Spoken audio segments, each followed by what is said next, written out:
The morning Gideon Blackwell walked onto that ranch, he didn't knock. He never knocked. He shoved the door open with the flat of his boot, stepped over the threshold like he already owned the floorboards beneath his feet, and looked Adeline Mercer dead in the eyes. This woman who had traveled 500 miles to marry a man she'd never met, who had arrived to find a coffin instead of a groom, who had 7 children clinging to her skirt. And he said, "You have 2 weeks to get off my land, or I'll have every last one of these brats hauled to the county home by Sunday." He said it in front of the children. He wanted them to hear it. If you've ever stood in a moment where everything you love is being threatened by someone who knows the law is on their side, you already know what Adeline felt in that second. And if you haven't, pray you never do. This is her story.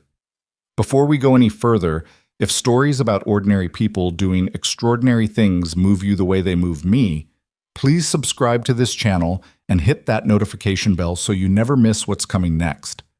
Drop a comment right now and tell me what city or country you're watching from. I want to see how far this story travels. And if something in these next few minutes reaches you, hit that like button. It means more than you know. Now, let's go back to the beginning. The letter had taken 11 days to reach her. Adeline Mercer had read it so many times that the fold lines had gone soft, the ink slightly blurred at the creases where her thumbs kept pressing. She wasn't a romantic, not exactly. She was 31 years old, which in 1887 meant she had already survived the phase of life where other women her age were bouncing their second or third child on one knee. She had a job she was good at, keeping books for her uncle's dry goods store in Mill Haven, Ohio. And she had a small room above the store that smelled like cedar and coal smoke. And she had, if she was being honest with herself, a growing sense that the life she was living had already decided what shape it was going to take. Which was fine. Fine was fine. But the letter from a man named Thomas Aldridge, rancher, widower, father of 6, residing in the territory of Colton's Creek, that letter had not read like the letters other women passed around at the post office. The ones that smelled like desperation dressed up in polite language. Thomas Aldridge wrote like a man who understood loss. He wrote about his children the way you write about something that is breaking your heart, while simultaneously being the only thing holding it together. He was not asking for a housekeeper. He was not, as far as she could tell, asking for anything he hadn't been honest about. He said his children needed steadiness. He said the ranch needed someone who wasn't afraid of hard work. He said he wasn't sure what he needed, but that he was willing to find out if she was. That last part was what got her. She wrote back. 3 months of letters followed. Not love letters, not really. More like 2 people carefully pressing on the walls of who they were, seeing what held. He told her about the land, about the water that came off the mountain and cut through the eastern pasture, about how his youngest daughter had started talking to the horses because she didn't have enough human company. Adeline told him about the store, about the way numbers settled her mind when everything else felt uncertain, about the fact that she had never learned to make a proper pie crust and probably never would. He wrote back that pie crust was overrated. She laughed alone in her room above the store at 11 o'clock at night, and that was when she knew she was going to go. She gave her uncle 4 weeks' notice. She packed 2 trunks, she bought a train ticket to Colton's Creek, and she sat on that train for 2.5 days watching the landscape change from something familiar to something that felt like the edge of everything she knew. She was not afraid. She told herself she was not afraid. She was afraid. The train pulled into the Colton's Creek station on a Tuesday morning in October, and the air was different there. Thinner, colder, with a wind that had some intention behind it.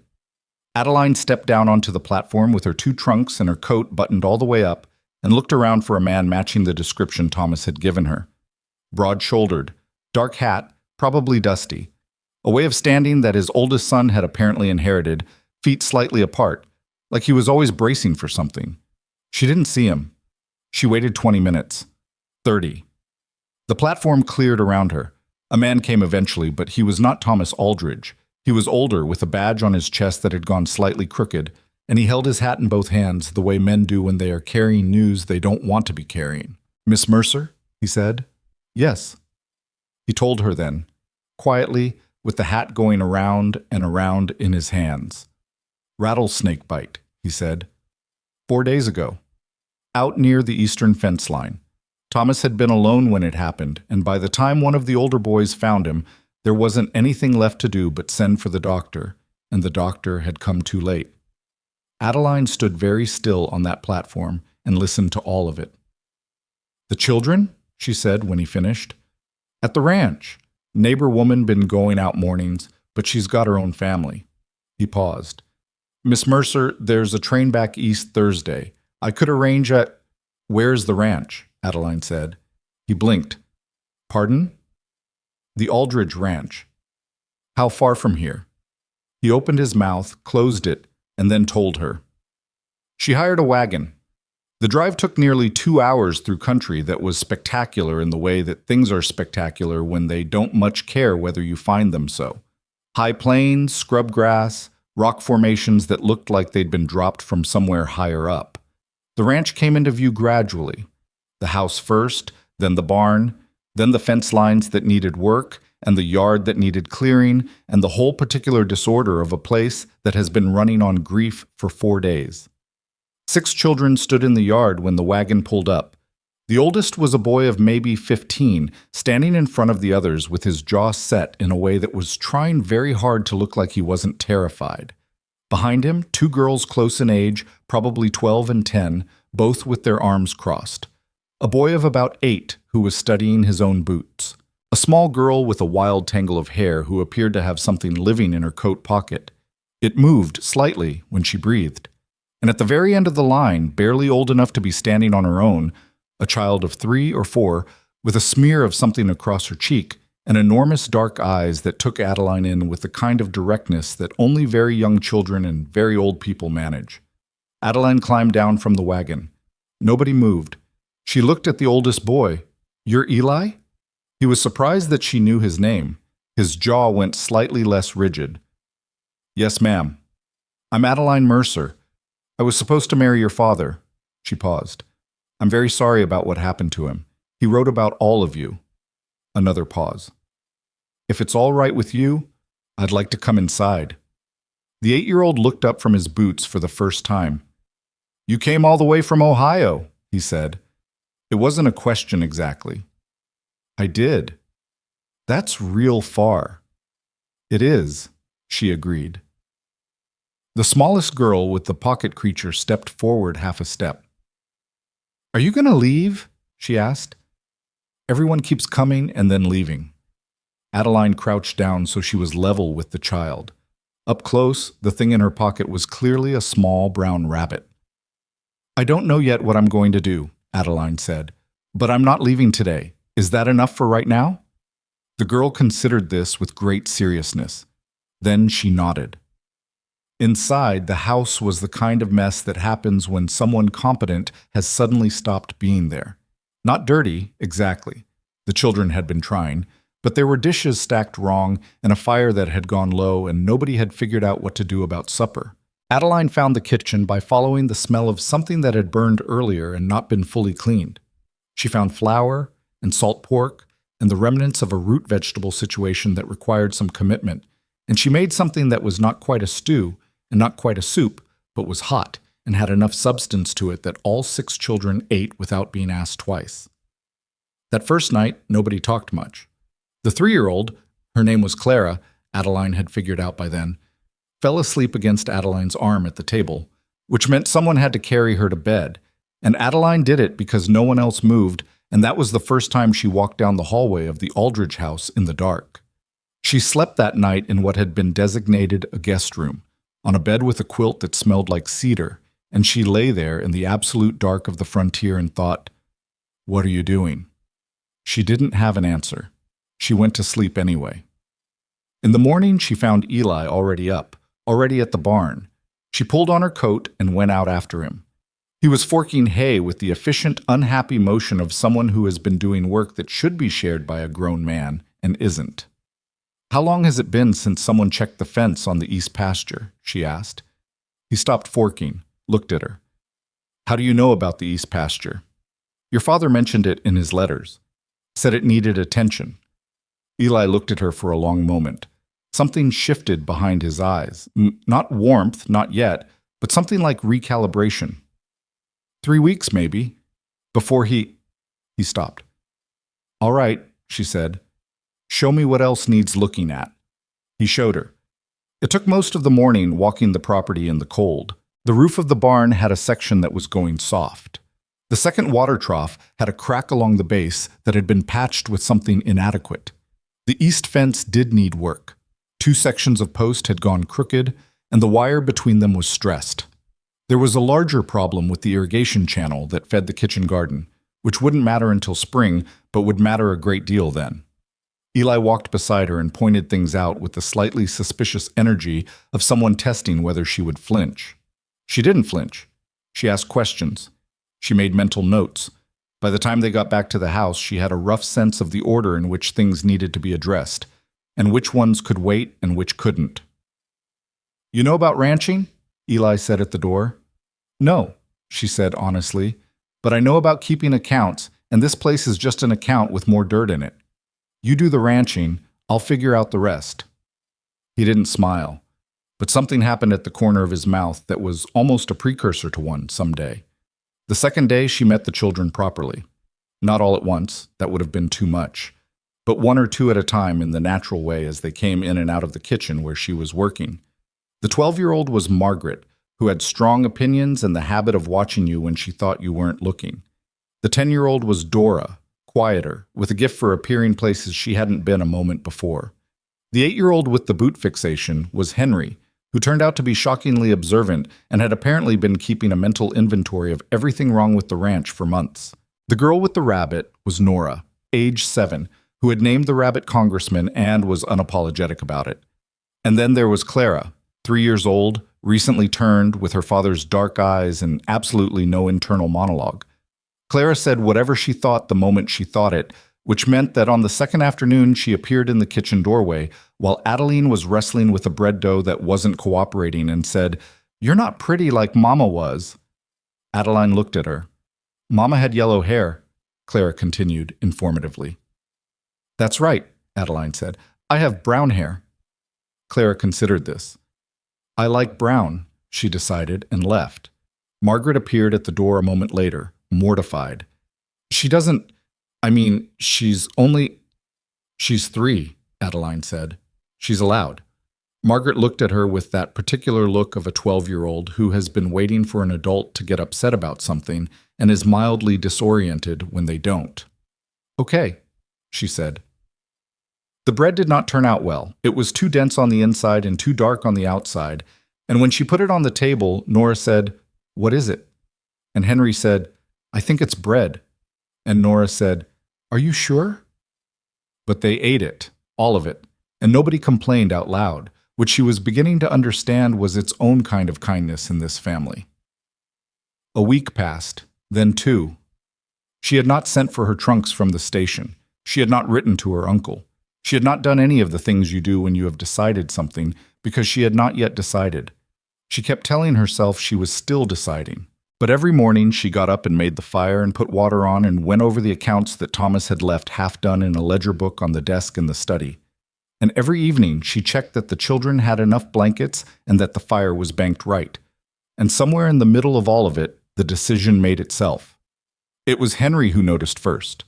He found her at the desk one evening when she was working through the ledger, trying to understand exactly how much money there was and how long it would last and what the realistic options were.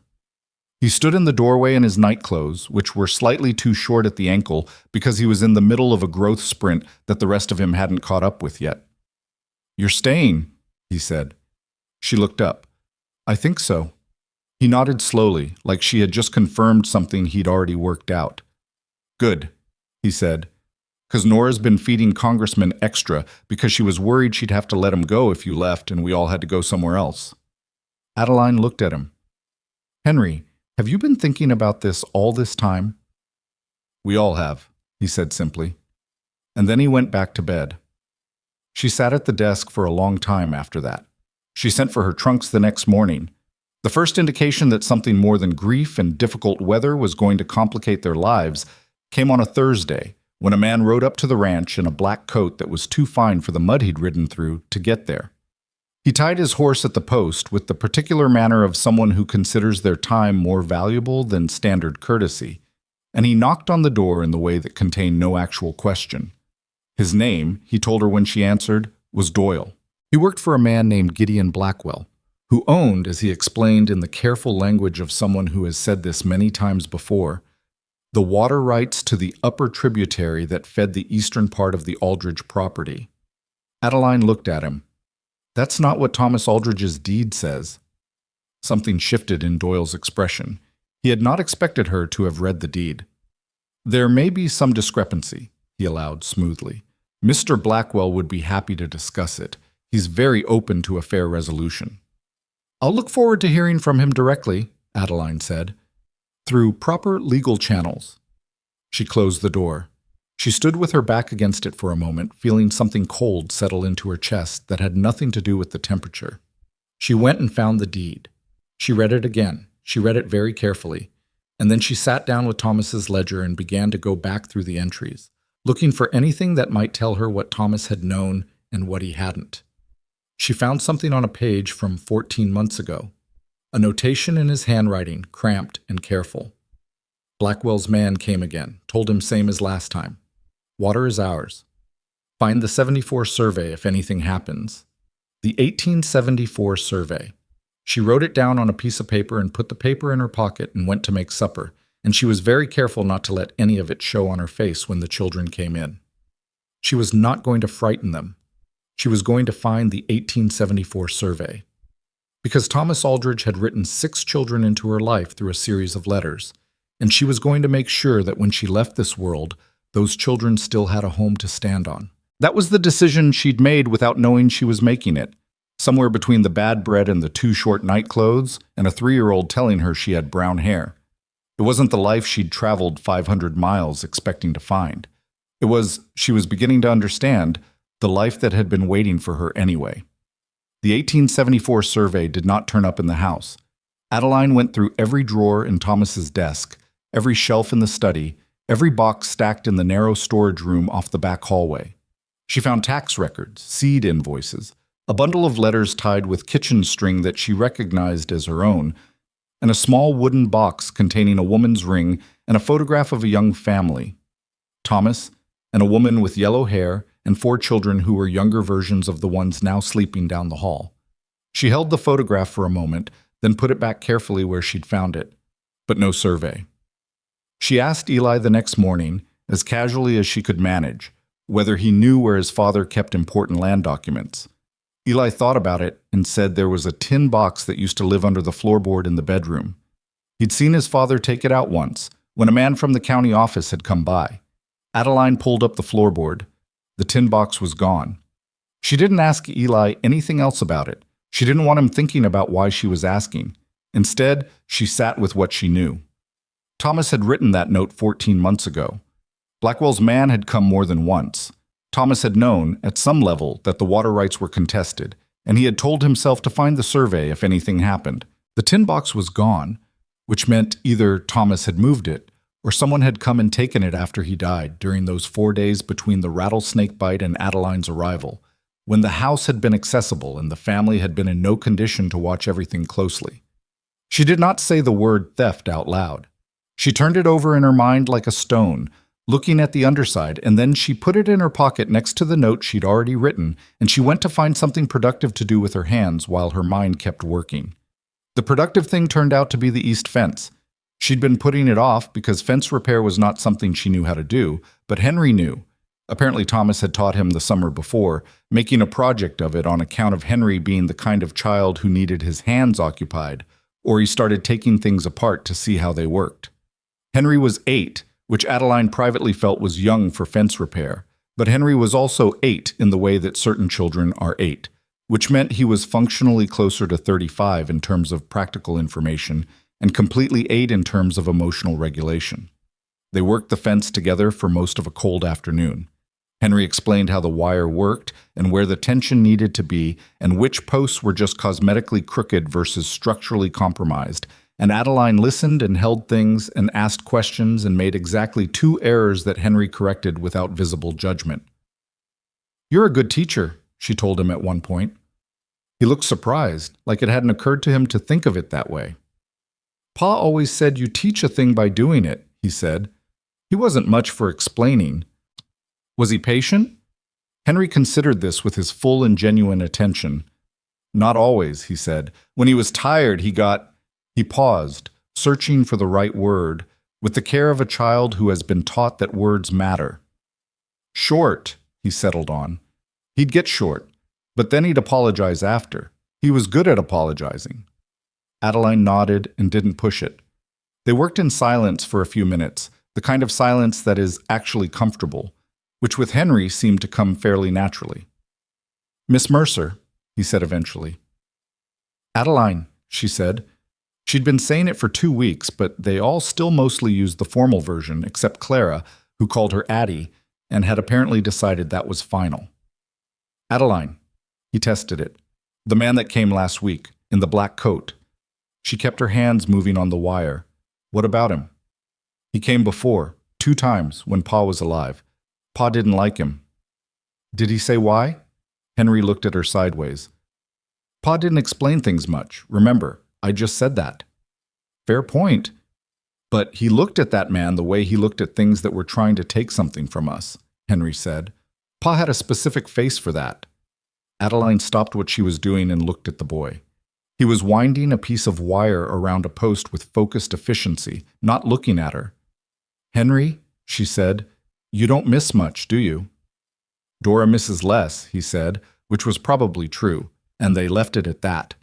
The question of what to do about Gideon Blackwell's claim required information she didn't have, which meant she needed to go to town. She went on a Saturday, taking Eli with her because she wanted a second pair of eyes, and because leaving him alone at the ranch with the other 5 felt like too much responsibility for any 15-year-old, regardless of how adult his jaw set itself. Colton's Creek was the kind of town that had been built fast and hadn't entirely finished yet. The main street had a general store, a post office, a bank, 2 saloons, and a land office that doubled as the county clerk's office on alternating Tuesdays. The land office was not open on Saturday, which Adeline had known going in, but she'd wanted to see where it was and who was around it and what the name on the door said, which was E.D. Purvis, County Land Registrar. Below it, in smaller letters, also notary. She filed that away. The general store was run by a woman named Hattie Crane, who was somewhere between 50 and the far side of 60, had a long memory and apparently no internal filter, and greeted Eli by name and then looked at Adeline with the particular expression of a woman who has been keeping track of things. You're the one that stayed, Hattie said. That's right, Adeline said. Hattie made a sound that was not quite approval and not quite its opposite. Aldridge was a decent man, she said. Had bad luck, but decent character. Those children deserve better than what the county had give them. They're going to get better than that, Adeline said. Hattie looked at her for a long moment, the way someone looks at a thing they're trying to decide whether to trust. Then she nodded, once, and began pulling Adeline's order without being asked for the full list. She'd already had it from Eli on previous trips, apparently. While Hattie worked, she talked. She talked in the way of a woman who has spent decades watching a community from behind a counter, cataloging everything. Adeline listened. She asked 2 questions the whole time, both of them small and seemingly incidental, and from Hattie's answers she learned that Gideon Blackwell owned the mill at the north end of the county, 2 parcels of grazing land, and the note on at least 4 properties currently occupied by families who did not technically own what they were living on. She also learned that E.D. Purvis played cards with Blackwell on the 3rd Friday of every month, which was not necessarily corrupt but was certainly worth knowing. On the way out of town, Eli said, "She talks a lot." "She does," Adeline agreed. "What did you hear?" He was quiet for a moment, watching the road. "Blackwell owns the note on the Fenton place," he said. "Fentons have been there 8 years. Ma used to trade eggs with Mrs. Fenton." Another pause. "He's been buying up water, hasn't he? That's what this is." "That's what I think," Adeline said. "Pa knew." "I think he did." Eli was quiet for a long time after that. His jaw did the thing it did when he was working something out that he didn't want to put into words yet. Finally, he said, "What are you going to do?" "I'm going to find the 1874 survey," Adeline said, "and then I'm going to talk to a lawyer." "We don't have money for a lawyer." "I know," she said. "I'm going to figure that out too." There was no triumph in how she said it. It was just the truth of where they were. A list of problems arranged by priority, the way you arrange accounts. It wasn't comforting exactly, but Eli seemed to find it more reassuring than reassurance would have been. He nodded and drove the wagon and didn't say anything else for the rest of the trip home. Winter came in hard that year, the way winters do in high plains country. Not gradually, but all at once, as if the season didn't have time for transitions. The temperature dropped 20 degrees in a single night, and the next morning the water in the horse trough had a film of ice on it, and Clara came downstairs wrapped in her quilt like a small, disgruntled parcel and announced that it was too cold for everything. "Not for breakfast," Adeline said. Clara considered this. "Okay," she said. "Not for breakfast." The cold made the practical problems more urgent. The roof section in the barn needed to be addressed before a heavy snowfall made it worse, which meant Adeline was up on a barn roof on a Thursday in November with Eli steadying the ladder and a box of nails she kept dropping because her fingers were going numb through her gloves. She did not particularly enjoy heights. She had not mentioned this to anyone. She fixed the roof. The water trough crack she'd packed with a better material she'd asked Hattie about, a mix that Hattie's husband had used for 20 years. Hattie had given her the proportions with the matter-of-fact generosity of a woman who believes information should be passed along. That held. The crack didn't widen. Inside the house, a different kind of repair was happening, slower and less visible, but no less necessary. Margaret was the hardest. Not unkind. Margaret was not, at her core, an unkind person. But she had been the oldest girl since her mother died, and she had been running the household in a particular way, and she was 12, which meant she had strong opinions about how things should go, and limited practice at accepting that other people might do things differently and get results that were also acceptable. The first real argument happened over laundry. Adeline had reorganized the washing schedule partly out of efficiency and partly because the old schedule had Margaret doing the bulk of it on a day she also had to manage supper, which was too much. Margaret discovered the change, arrived in the kitchen with the expression of someone who has been mildly wronged, and said, "I know how to do the wash." "I know you do," Adeline said. "I changed it so you'd have help, not because you were doing it wrong." "I didn't ask for help." "No," Adeline agreed. "But you're 12, and you shouldn't be doing it alone." Margaret looked at her. "I've been doing it alone for 2 years." The room got quiet. Adeline set down what she was holding and looked at Margaret properly. "I know," she said. "That wasn't right. It was too much to put on you, and whoever put it there, whether it was circumstances or just nobody noticing, it wasn't right. So we're changing it." Margaret's expression did something complicated. She had been prepared for an argument and instead had received acknowledgement, which is a different thing and harder to know what to do with. She stood there for a moment, then she said, "Fine," and went back to whatever she'd been doing, but the temperature in the room had shifted by some number of degrees that both of them could feel. Dora appeared from a corner she'd apparently been occupying silently, which Adeline was still not entirely used to. "She cried for 3 days when Papa died," Dora said quietly, "but not where anyone could see. She went out to the west pasture." "I know," Adeline said. She hadn't known, but she said it like she had because Dora didn't need to feel like she was reporting on her sister. She was just filling in context. Dora nodded and disappeared again. The letter from Blackwell's lawyer arrived on a Wednesday in early December, and it was written in the particular language of legal documents that is designed to be understood only by people who already know what it means. Adeline read it 3 times. Then she read it a 4th time, more slowly, with a piece of paper beside her where she wrote down every term she didn't know. The substance of it as best she could parse. Blackwell was claiming that the water rights to the upper tributary had been improperly recorded in 1879, that the original deed of conveyance contained an error, and that he was prepared to bring the matter before the county land court unless the matter could be resolved amicably, which, reading between the language, meant unless they sold him what he wanted. She wrote down, 1879, deed error claim, county land court. What happened in 1879? She went to Thomas's ledger. 14 months ago was the note about the survey, but she found an earlier entry too, November 1879. Thomas's handwriting, more hurried. Re-recorded deed after county resurvey, Purvis certified, copy filed. And then, 2 lines below, Blackwell made offer on East Water. Declined. So Thomas had gone through a proper re-recording. Purvis had certified it. The certification should be on file. The question was whether it still was on file or whether it had quietly become unavailable. She thought about E.D. Purvis and his Third Friday card games. She needed that lawyer. She needed the lawyer before she walked into that land office, because she was not going to walk in there alone and ask for documents that might or might not be pulled from a file and shown to Gideon Blackwell before she was back in the wagon.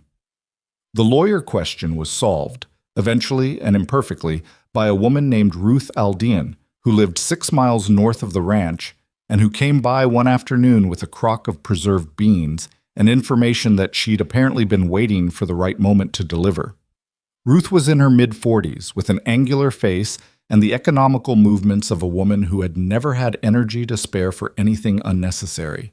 She'd known Thomas, she said. She'd watched what Blackwell did to the Garner family the year before, ran them off a claim they'd held for 9 years on the basis of paperwork that Ruth privately believed had been manufactured. She'd been waiting to see if the Aldridge children would have someone fighting for them. "I heard you stayed," Ruth said. She was talking to Adeline across the kitchen table while Clara rearranged the buttons in Ruth's coat pocket without Ruth apparently noticing or minding. "Most people figured you'd be on the Thursday train."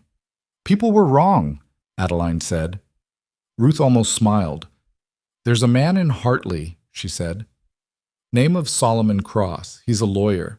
He's taken on Blackwell before and didn't win, but he made him sweat.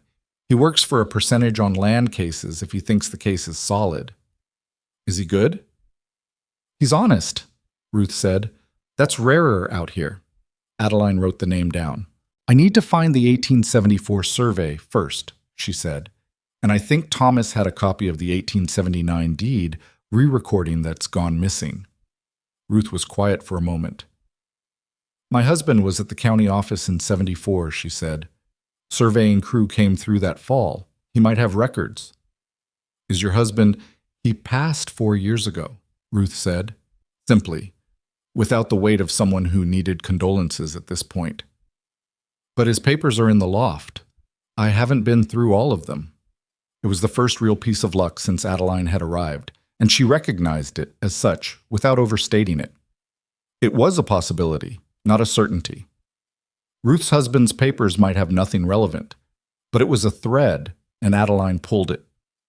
They went through the papers the following Sunday, the 2 of them, in Ruth's cold loft with a lantern between them and their breath making small clouds. Ruth's husband had been methodical, a quality Adeline was grateful for. His papers were organized by year. The 1874 box contained survey documents, correspondence with the county office, and, at the very bottom, under a bundle of field notes, a copy of the tributary survey, stamped with the county seal, showing the water rights on the upper fork of the Colton Creek tributary. The water ran through land marked as Aldridge property. Adeline sat with the document in her hands and breathed slowly and did not make a sound, because if she made a sound, it might be the wrong kind of sound for Ruth's loft on a Sunday morning. "Found something?" Ruth said. "Yes," Adeline said. Ruth looked at it. Then she looked at Adeline. "I'm going to make copies," she said. 2 copies. One for you, one I keep here, and then we're going to Hartley to see Solomon Cross." It was Gideon Blackwell himself who arrived 2 weeks later. Adeline had been expecting Doyle, the man in the black coat. She'd been preparing a particular version of herself for Doyle, measured, careful, giving nothing away. What she was not prepared for was Blackwell in person, who was not what she'd imagined. She'd imagined someone who looked like what he was. He didn't. He was a man of about 60 with a neat gray beard and the pleasant, open face of a person accustomed to being thought of as reasonable. He arrived in a good buggy. He brought no one with him. He knocked. She answered the door. "Miss Mercer," he said warmly, as if they were already acquainted. "I hope I'm not calling at a bad time." "Mr. Blackwell," she said. She had recognized him from the description she'd gotten from Hattie. "What can I do for you?" "He wanted to talk," he said.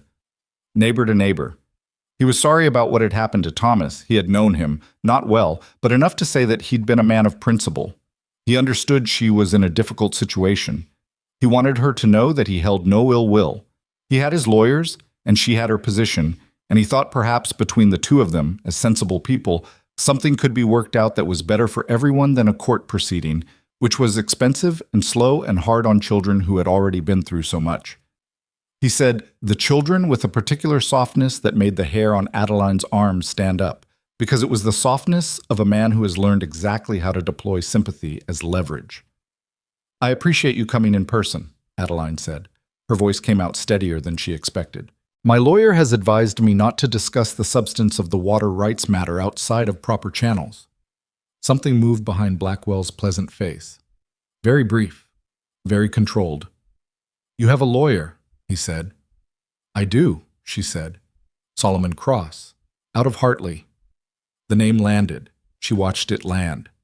Blackwell's expression didn't change. He was too practiced for that, but his hands, which had been relaxed on the arms of the porch chair she'd offered him, went slightly still.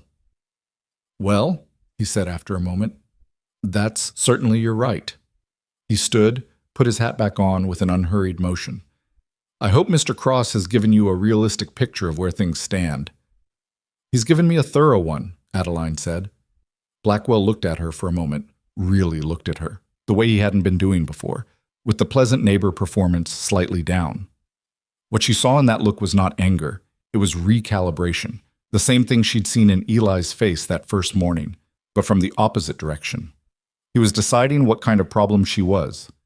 Good day, Miss Mercer, he said. Good day, Mr. Blackwell. She stood on the porch until his buggy was out of sight, and then she went inside and sat down at the kitchen table and found that her hands were shaking slightly, which she found irritating but understandable.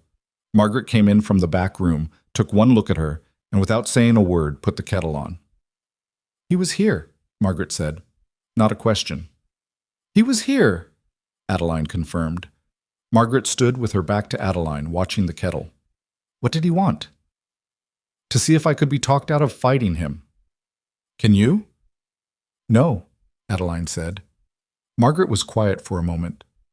Papa couldn't be either, she said. That's why they kept coming back. She turned around. Her face had the look of a girl of 12 who has been carrying information she didn't know what to do with for a very long time. I heard them once. Papa and the man in the black coat. I wasn't supposed to. She paused. The man said if Papa didn't sell the water rights, they'd find a way to make things difficult. Papa told him to get off the property. Adeline looked at her. Why didn't you tell anyone? Who was I going to tell? Margaret said, with the flat practicality of a child who has been the oldest and responsible for too long. Papa didn't want us worried, and then he was gone. And then you came. She pulled her shoulders back slightly. I'm telling you now. Thank you, Adeline said. That matters. I need you to remember exactly what you heard, and I need to write it down, and I need you to be willing to repeat it if a lawyer asks. Margaret looked like she'd been expecting something easier, but had also been expecting that she wouldn't get it. All right, she said. The kettle boiled. Margaret made tea she was too young for in 2 cups that didn't match, and brought them both to the table and sat down across from Adeline. And for the first time they looked at each other not as guardian in charge or adult and child, but as 2 people in the same difficult situation who had just agreed to be in it together. The tea was too strong. Neither of them mentioned it. Solomon Cross came to the ranch 10 days before Christmas, in weather that had no business accommodating travel. He was younger than Adeline expected, somewhere in his mid-30s, with the slightly harried quality of a man who has too many cases and takes them all seriously, and he sat at Thomas's desk and read through every document Adeline had assembled, the survey copy, the ledger notes, the timeline she'd constructed, the letter from Blackwell's lawyer, with the focused silence of someone doing real work. When he finished, he looked up. This is a viable case, he said. I want to be honest with you about the obstacles, and there are several. He listed them without embellishment. Purvis and the land office, which he suspected had already been compromised in some records. The fact that they were a widowed household with orphaned children, which courts in this territory had not historically treated well. The reality that Blackwell had significant local influence and the hearing would be before a county judge he likely had dealings with. "And the case you have is viable," he said again. "The 1874 survey is clean. Thomas's 1879 re-recording was proper. Blackwell's 1879 claim is thin. It relies on an ambiguity in the original territorial deed that the survey should settle. If we can get the survey authenticated and entered, the core of his claim falls apart." "If," Adeline said. "If," he agreed. He wasn't the kind of man who sweetened things. She found it almost restful. "What do you need from me?" she asked. "Everything you have," he said, "and whatever you can find out about the other families he's done this to. If there's a pattern, I want to show it." He paused. "And I need you to understand, this is going to get harder before it gets easier. Men like Blackwell don't fold when they're challenged. They push back." She thought about the look on Blackwell's face on the porch, the recalibration. "I know," she said. He nodded, gathered his papers, and accepted the dinner she offered because it was nearly dark, and the road back to Hartley was no place to be in the current weather.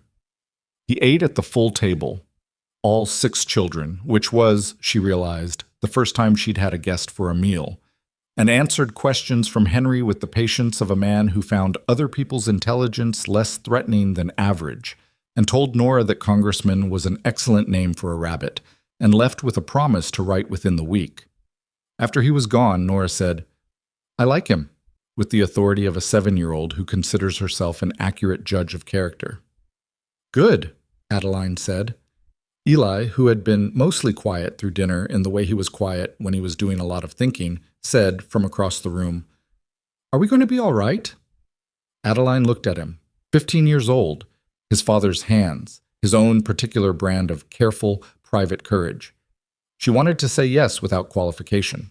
She didn't, because she had made herself a rule early on about not promising what she couldn't guarantee. "I think we have a real chance," she said, "and I know we're going to fight for it, that I can promise." Eli held her gaze for a moment. Then he nodded and went to help clear the table. And somewhere in that small, practical movement was something that looked a great deal like trust. Solomon Cross wrote within the week, as he'd promised. The letter was 3 pages, dense with detail, and it arrived on the same day that Adeline discovered someone had pulled up the boundary markers on the southeast corner of the property. The iron stakes Thomas had set in 1881, which should have been impossible to miss, gone as cleanly as if they'd been lifted out by someone who knew exactly where to look. She stood at the southeast corner in the January cold and looked at the holes in the frozen ground where the stakes had been, and she felt something that was not quite anger and not quite fear, but some compound of both that sat in her chest like a stone. Then she walked back to the house, read Solomon's letter, and wrote back the same afternoon. The boundary markers needed to be reported and reset, Solomon wrote in his letter, before Blackwell's people could file any kind of encroachment claim based on the absence of clear demarcation. He'd already anticipated something like this. He'd written that Blackwell's pattern, based on what he'd been able to piece together from the Garner case and 2 others he'd found, was to create confusion before a hearing, to muddy the record so thoroughly that a judge had plausible reason to delay or dismiss. The goal wasn't always to win in court. Sometimes the goal was to make the court unnecessary by making the other side run out of money, time, or will. Adeline wrote back, "He will find we have an adequate supply of all 3. She wasn't entirely sure that was true, but she wrote it.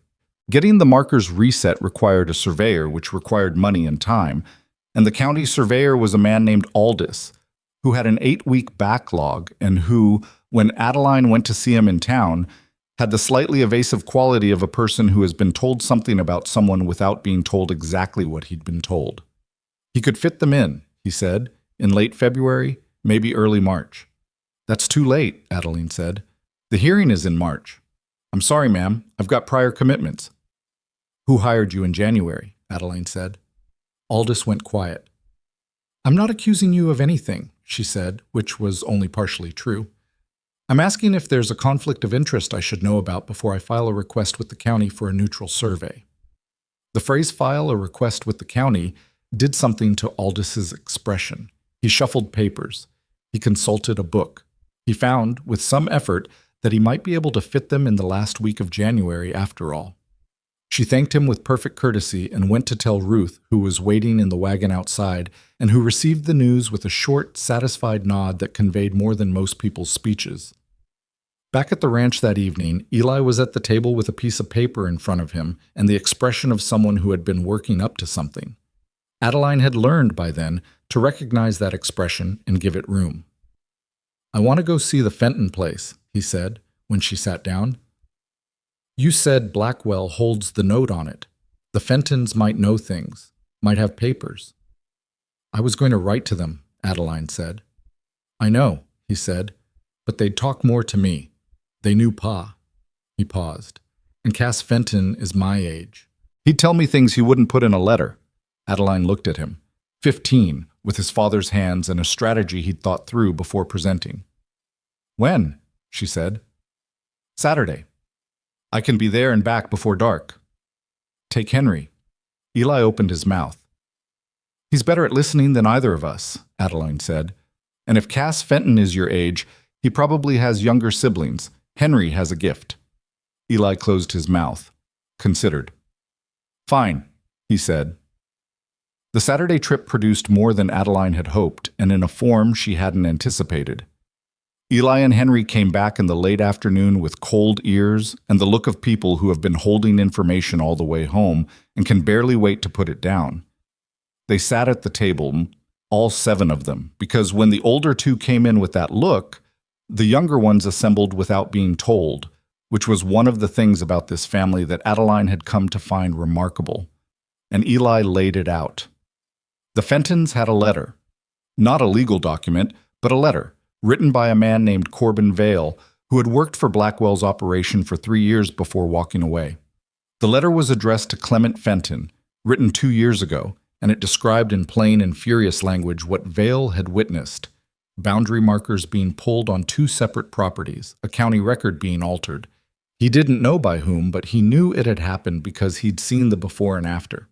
And a specific conversation in which Blackwell had told Doyle to make sure the Aldridge water situation was resolved before the old man decided to make noise about it.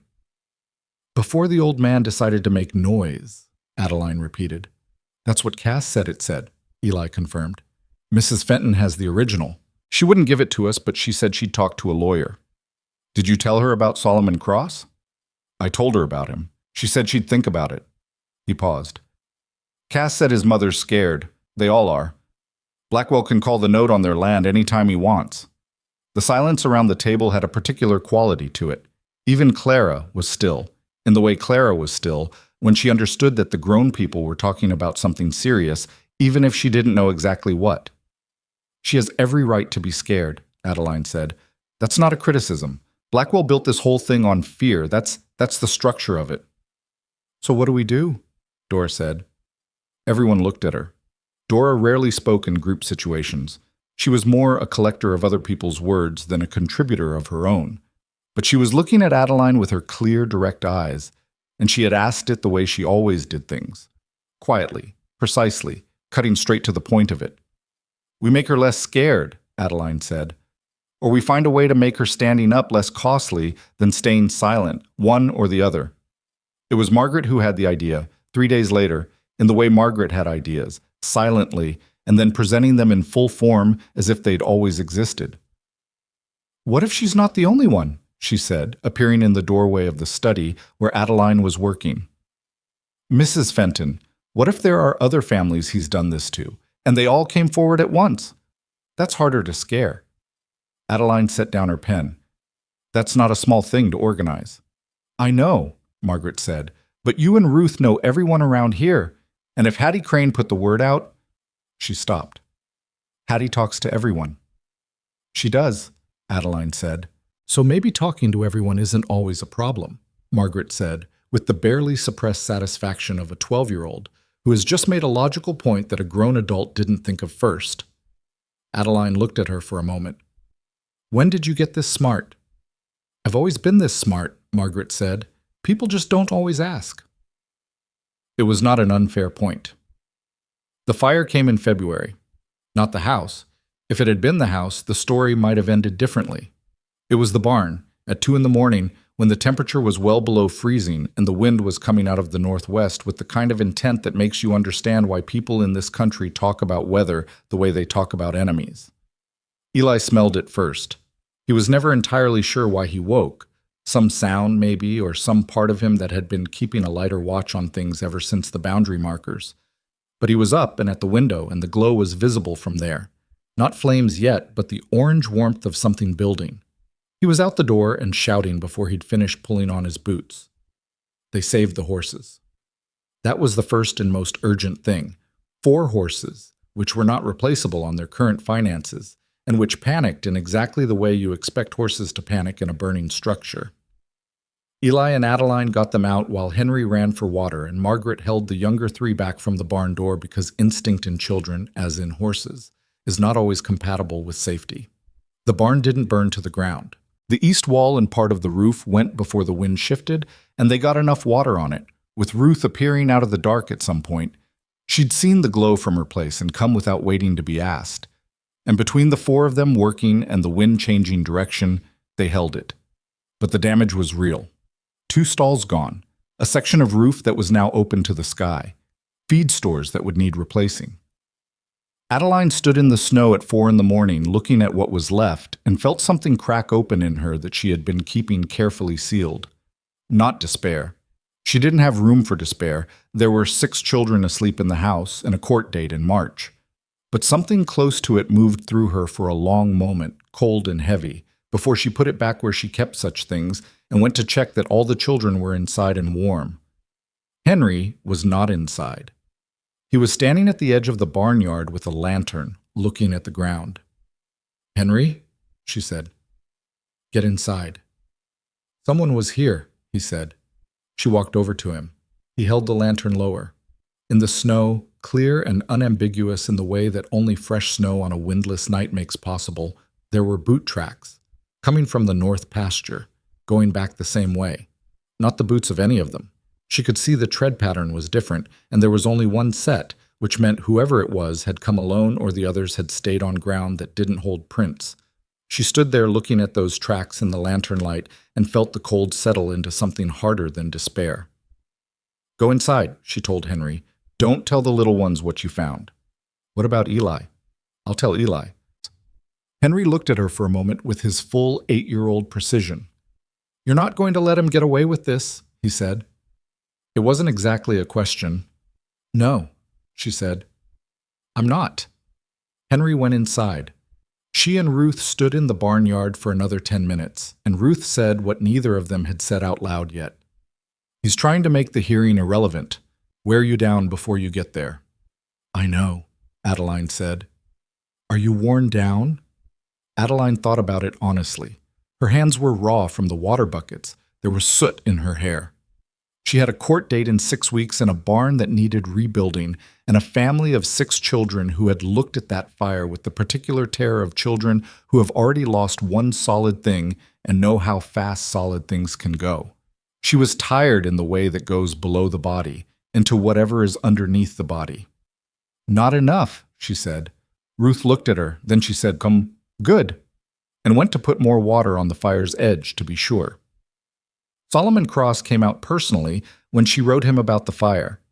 He arrived 2 days later with a man from Hartley who was, he explained, an investigator, not law enforcement, which in this county was of questionable reliability, but a private man who had worked on the Garner case and who knew what to look for. The investigator walked the property, looked at the boot tracks which had fortunately been preserved in the continued cold, and said nothing while he worked, which Adeline found professional. He found something in the north pasture, a piece of cloth caught on the fence wire, dark wool, consistent with what a rider coming fast through that section in the dark might lose without noticing. Small thing. Possibly nothing. Possibly something. Solomon sat with her at the kitchen table while the investigator finished his work outside. He told her 2 things.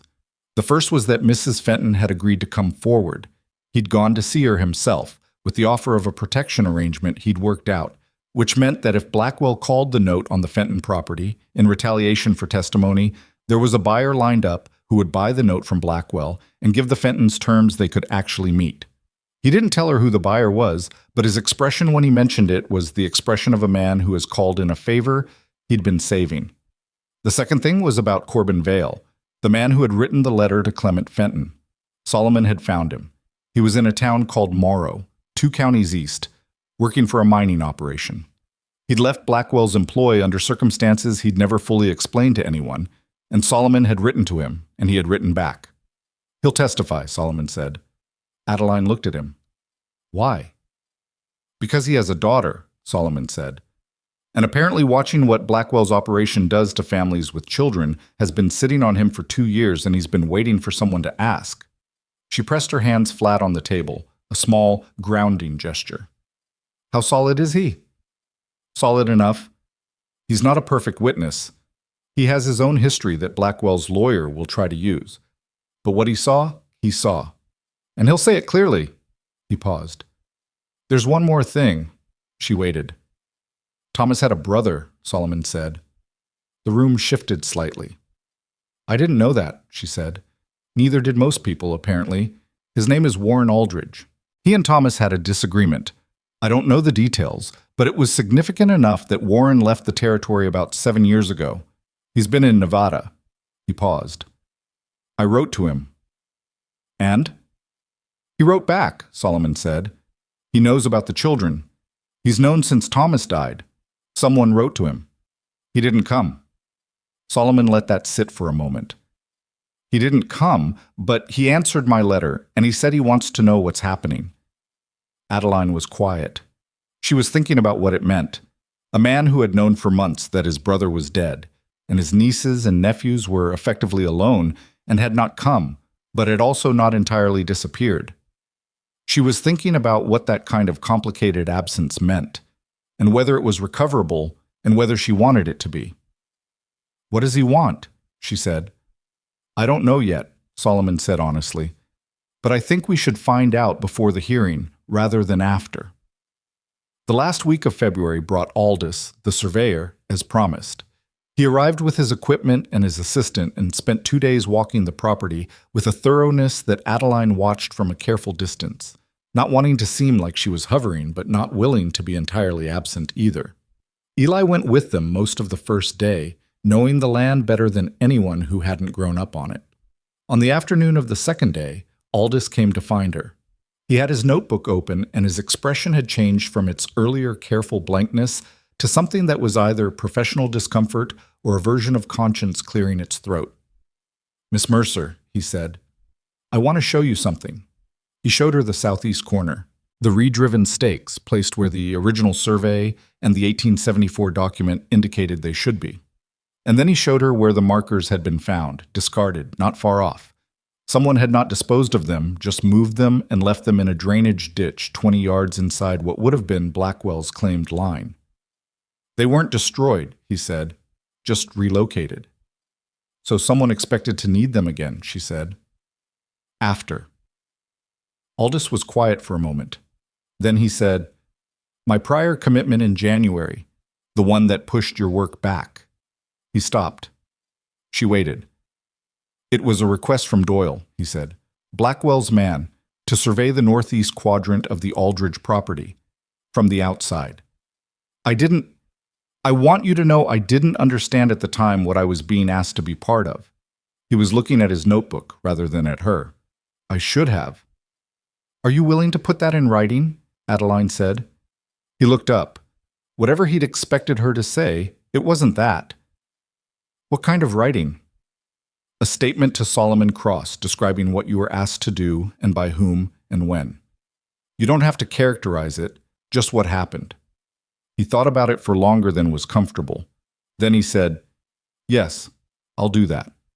She thanked him without making it larger than it was, because making it larger would have given him room to reconsider, and she needed him to stay in the decision he'd just made before second thoughts could find him.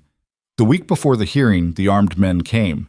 There were 3 of them, and they arrived on a Tuesday morning when Eli was in the south pasture and Adeline was in the house with the 4 younger children. They rode into the yard, and the largest one, not Doyle, someone new, someone with the particular build of a person employed for the suggestion of physical consequences, knocked on the door, and told her that Mr. Blackwell had arranged for the property to be assessed and she'd need to have herself and the children off the premises for the assessment. "I have no record of any court-ordered assessment," Adeline said. She had kept her hand on the doorframe and had not opened the door fully. "It's been arranged," the man said. "Arranged by whom? Under what authority?" The man looked at her with the flat patience of someone who is accustomed to this particular conversation ending a particular way. "Ma'am, I'd suggest you not make this difficult." "I'd suggest you produce the paperwork," Adeline said. "If you have court authority for an assessment, there will be paperwork. I'll wait." He didn't have paperwork. He didn't leave either. He and the other two sat on their horses in the yard with the comfortable arrogance of men who believe that presence alone constitutes pressure, which it did. She felt it, standing at that door, with Clara somewhere behind her asking in a small voice who those men were. But she stood in the doorway, and she did not invite them in, and she did not step outside. And after 20 minutes, that felt considerably longer, Eli came back from the south pasture and stopped his horse at the yard gate and looked at the three men and then at Adeline in the doorway with an expression she recognized. It was the look Thomas had apparently had for things that were trying to take something from them. "Eli," she said calmly, "these men were just leaving." The largest man looked at Eli. 15 years old, not tall for his age, but with something in the way he sat that horse that made the calculation less simple than the man had probably expected. There was a long moment where nothing happened. Then the man made a sound that was not quite dismissal and not quite retreat, and the three of them turned and rode out the way they'd come. Eli rode into the yard. He looked at her. "They'll be back," he said. "I know," she said. "We'll be ready." He got down off his horse with the unhurried motion of someone who is not going to let a situation see him rattled. "I'm going to write to Uncle Warren," he said. It was the first time he'd mentioned Warren Aldridge since Solomon had brought it up. Adeline had been careful not to push it. It was Eli's father's brother, Eli's business more than hers. "All right," she said. "Solomon thinks he might have papers," Eli said, "from when he and Pa were partners on the original land claim, before they fell out." He paused. "Pa never told us much about him, but Margaret remembers him, a little. She says he was funny, before everything happened." He looked away toward the north fence for a moment. "I figure a man who writes back is a man who's still thinking about something." "I think that's right," Adeline said. Eli nodded, once, and took his horse to the repaired barn, and Adeline went back inside where Clara immediately attached herself to her left leg, and Henry appeared from wherever he'd been and said, entirely without preamble, "Those men didn't have any paperwork, did they?"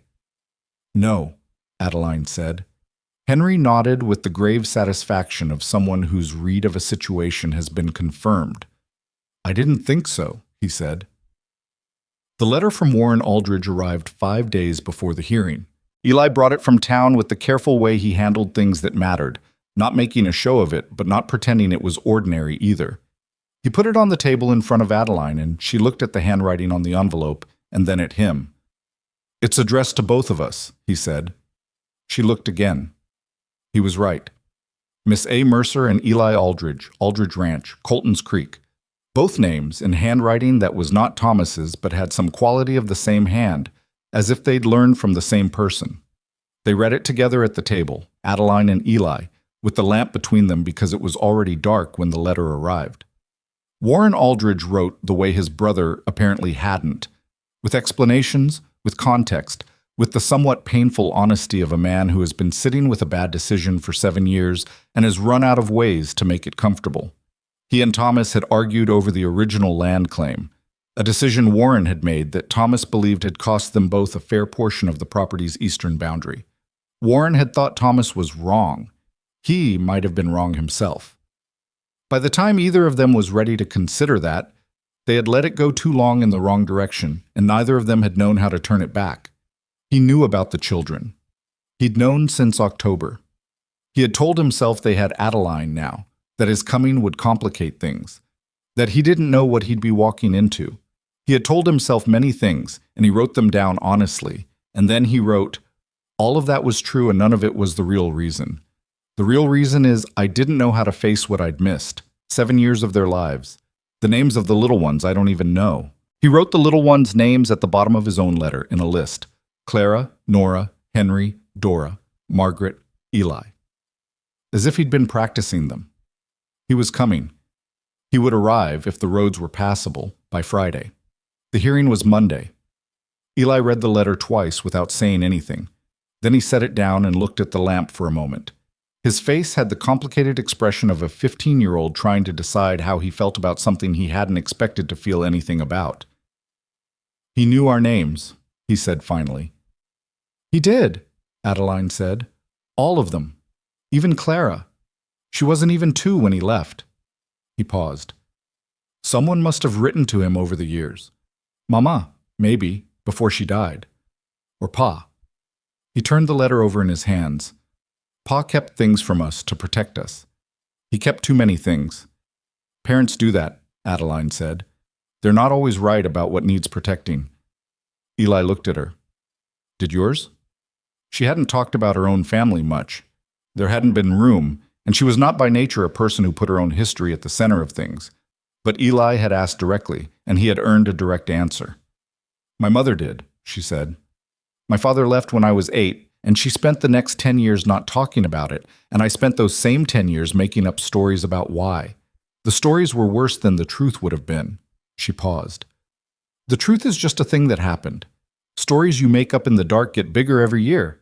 Eli thought about that. "I've been making up stories about Uncle Warren," he said, "since Solomon mentioned him."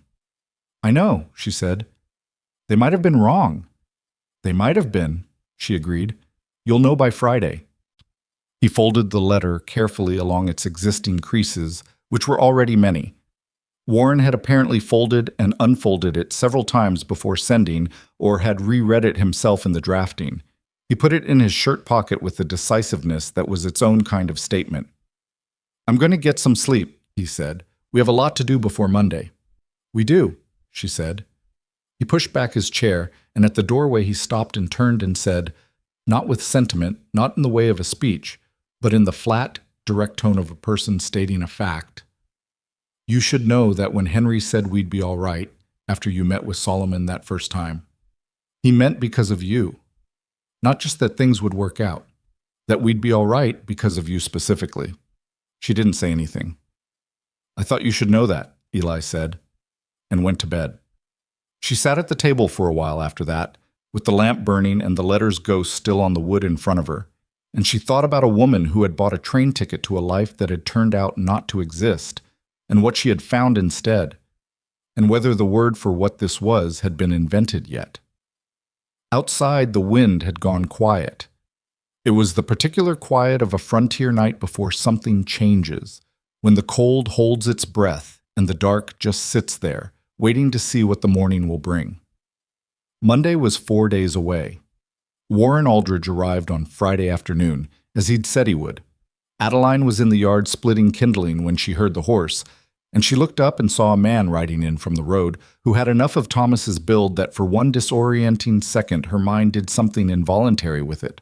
Then he got closer and she could see he was older than Thomas had been, somewhere in his mid-40s, with a beard Thomas hadn't had, and eyes that were the same dark color but set differently, more cautious, the eyes of a man who has spent years watching for the consequences of his own decisions.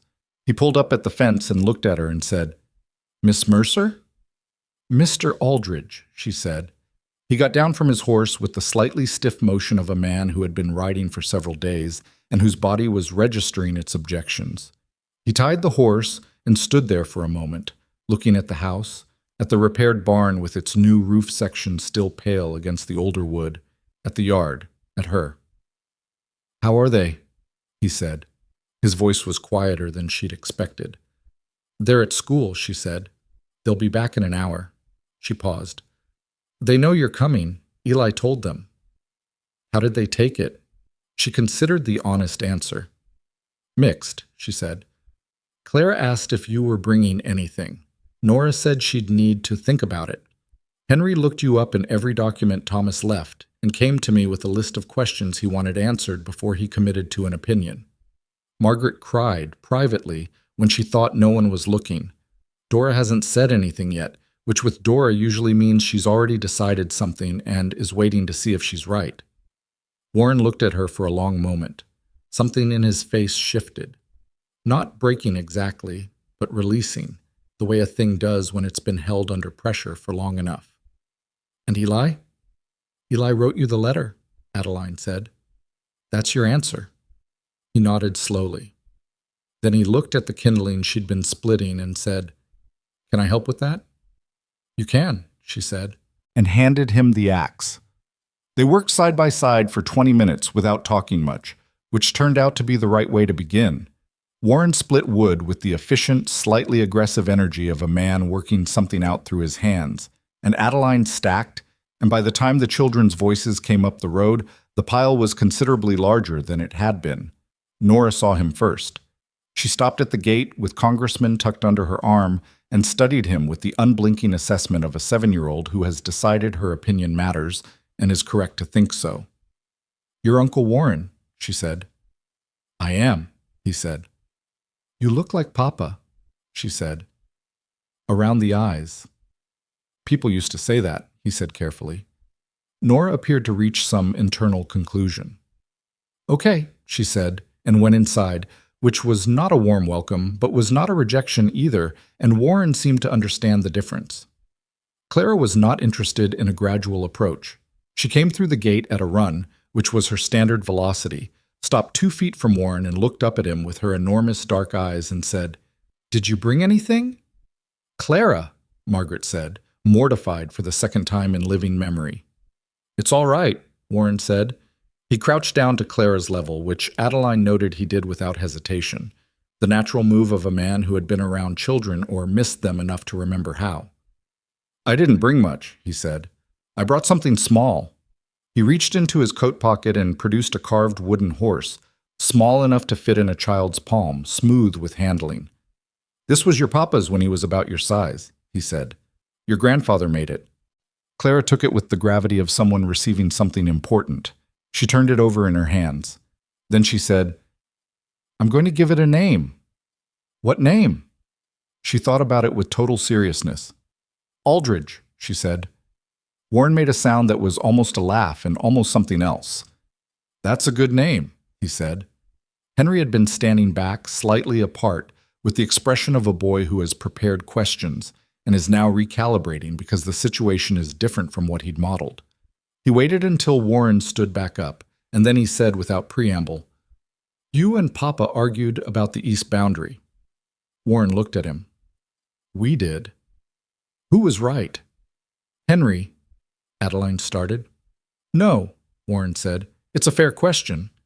He looked at Henry squarely. We were both partly right and both partly wrong, and neither of us was willing to say so at the time. That's the honest answer. Henry considered this. That's the same as being both wrong, he said. Yes, Warren said. It is. Henry nodded, apparently satisfied that the answer was at least accurate, and went inside. Warren watched him go with an expression that Adeline recognized. It was the expression adults got when they encountered Henry's particular brand of precision and weren't sure whether to be impressed or unsettled. He's like that with everyone, she said. It's not personal. It felt a little personal, Warren said. He means it kindly, she said. I know, Warren said. That's the part that gets you. Eli was last. He'd held back while the younger ones sorted themselves out, standing near the barn with his hands in his pockets, and when the others had filed inside, he walked across the yard and stopped in front of Warren with the same jaw-set expression he'd had the morning Adeline arrived, trying very hard to look like he wasn't feeling what he was feeling. The two of them looked at each other for a long moment. You didn't come, Eli said, when Papa died. No, Warren said. I didn't. Why not? Because I was a coward, Warren said. Simple, no dressing on it. I didn't know how to face you all after being gone so long, and I told myself a story about how you'd be better off without someone showing up and making things complicated. But that was the coward's version. The truth is, I was scared. Eli looked at him for a long time. Solomon says you might have documents from the original land claim. I do, Warren said. I brought them. That's why I wrote you the letter, Eli said. Not cruelly, just factually, clearing the air. That's why first. I know, Warren said. Another long moment. Then Eli said, You can stay in the house. There's a room. He paused. We'll figure out the rest after Monday.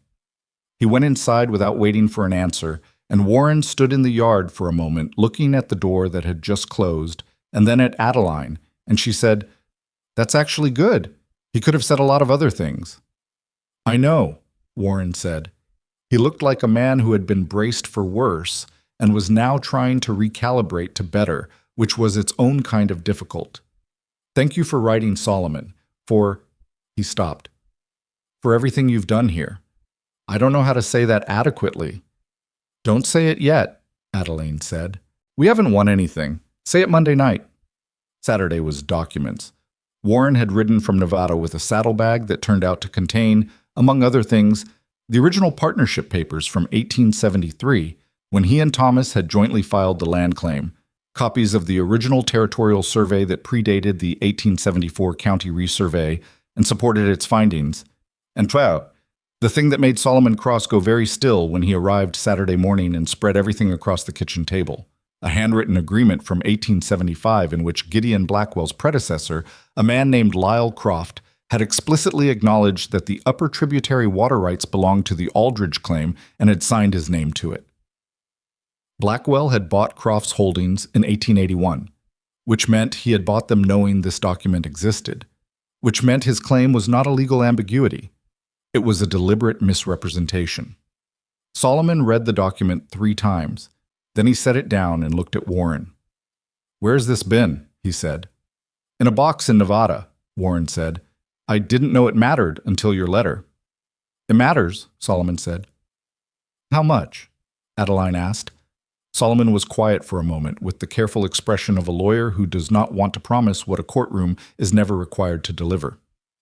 It changes the shape of the case, he said, significantly. Blackwell's claim rests on the argument that the water rights were never properly documented in the original claim.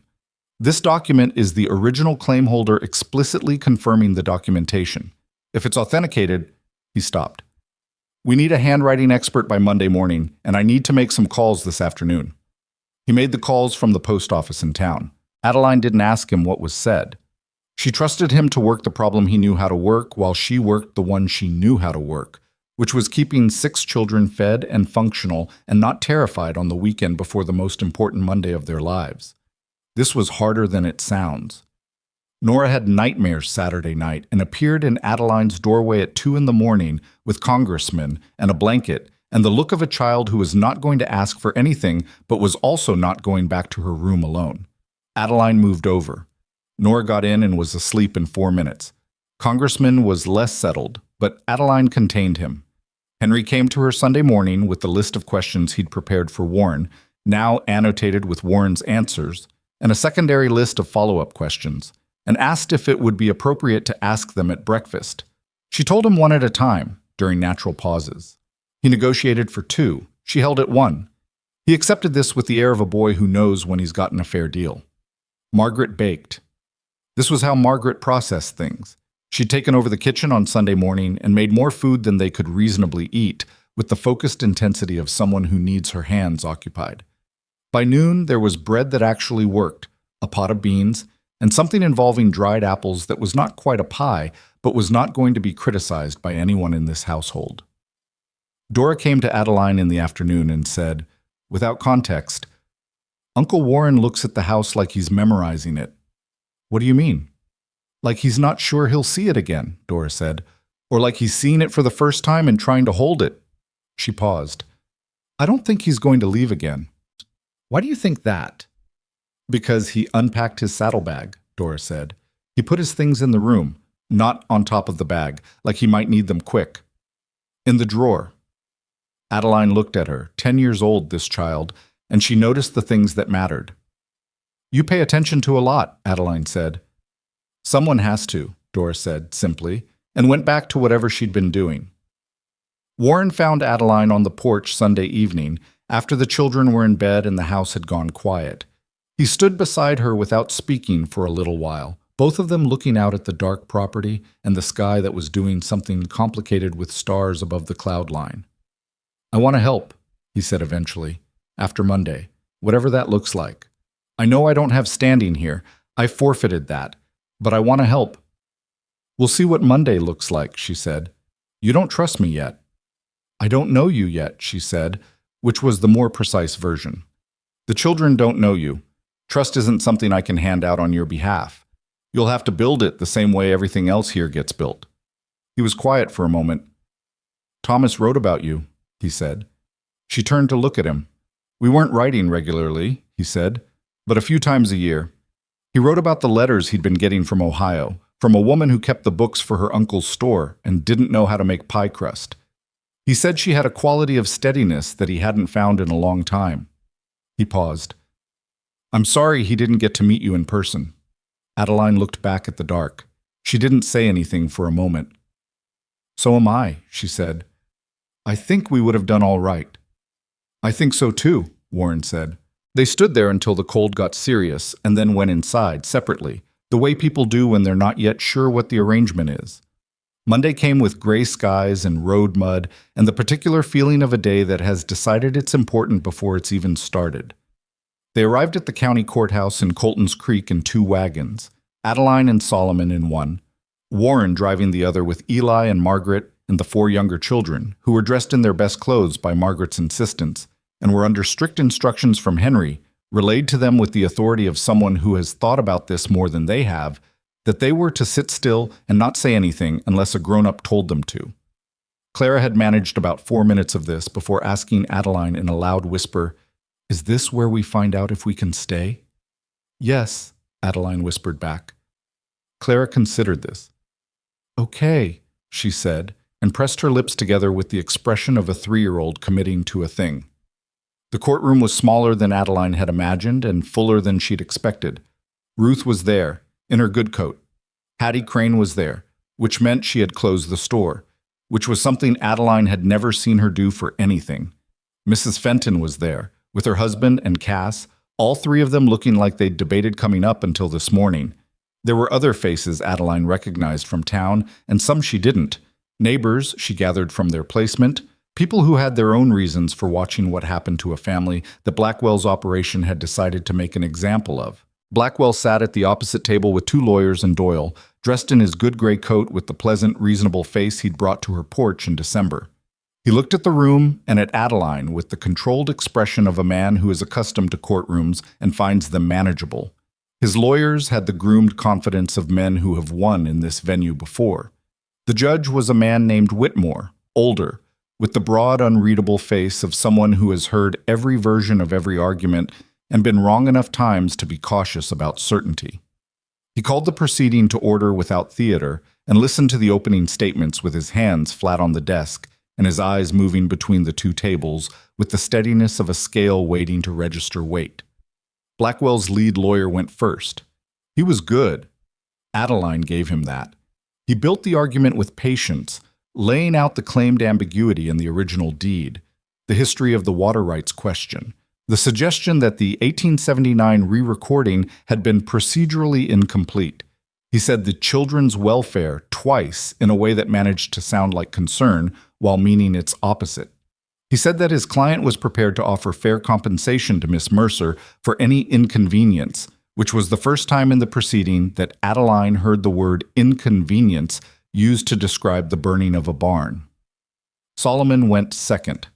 He did not match the other lawyer's smoothness. He was more plain-spoken than that, and he built his argument the way a man builds a fence, not decoratively, but post by post, with each piece driven in before the next one went up. He entered the 1874 survey. He entered the 1875 Croft Acknowledgement, which the handwriting expert Solomon had reached by telegraph and spoken with by telephone Saturday evening, had authenticated in a written statement. He entered the 1879 re-recording certification. He entered Aldis's statement about being hired to conduct an outside survey of the property in January, 3 months before the hearing. He entered the boot track evidence from the night of the fire. Blackwell's lawyer objected to 3 of the entries. Judge Whitmore overruled 2 of them and reserved judgment on the 3rd. Then Solomon called Corbin Vale. Vale had come in on Sunday's coach, a man in his late 30s with the kind of face that has been outdoors for years and looks it. He was not polished. He spoke in the flat, undecorated way of a man who is not trying to perform anything, just say what he saw. He described the 2 occasions when he had witnessed boundary markers being relocated on properties under dispute. He described the conversation he had heard between Blackwell and Doyle about the Aldridge water situation needing to be resolved before Thomas made noise. He said the word resolved with the particular emphasis of someone communicating that the word had been used as a euphemism, and he wanted the court to know that.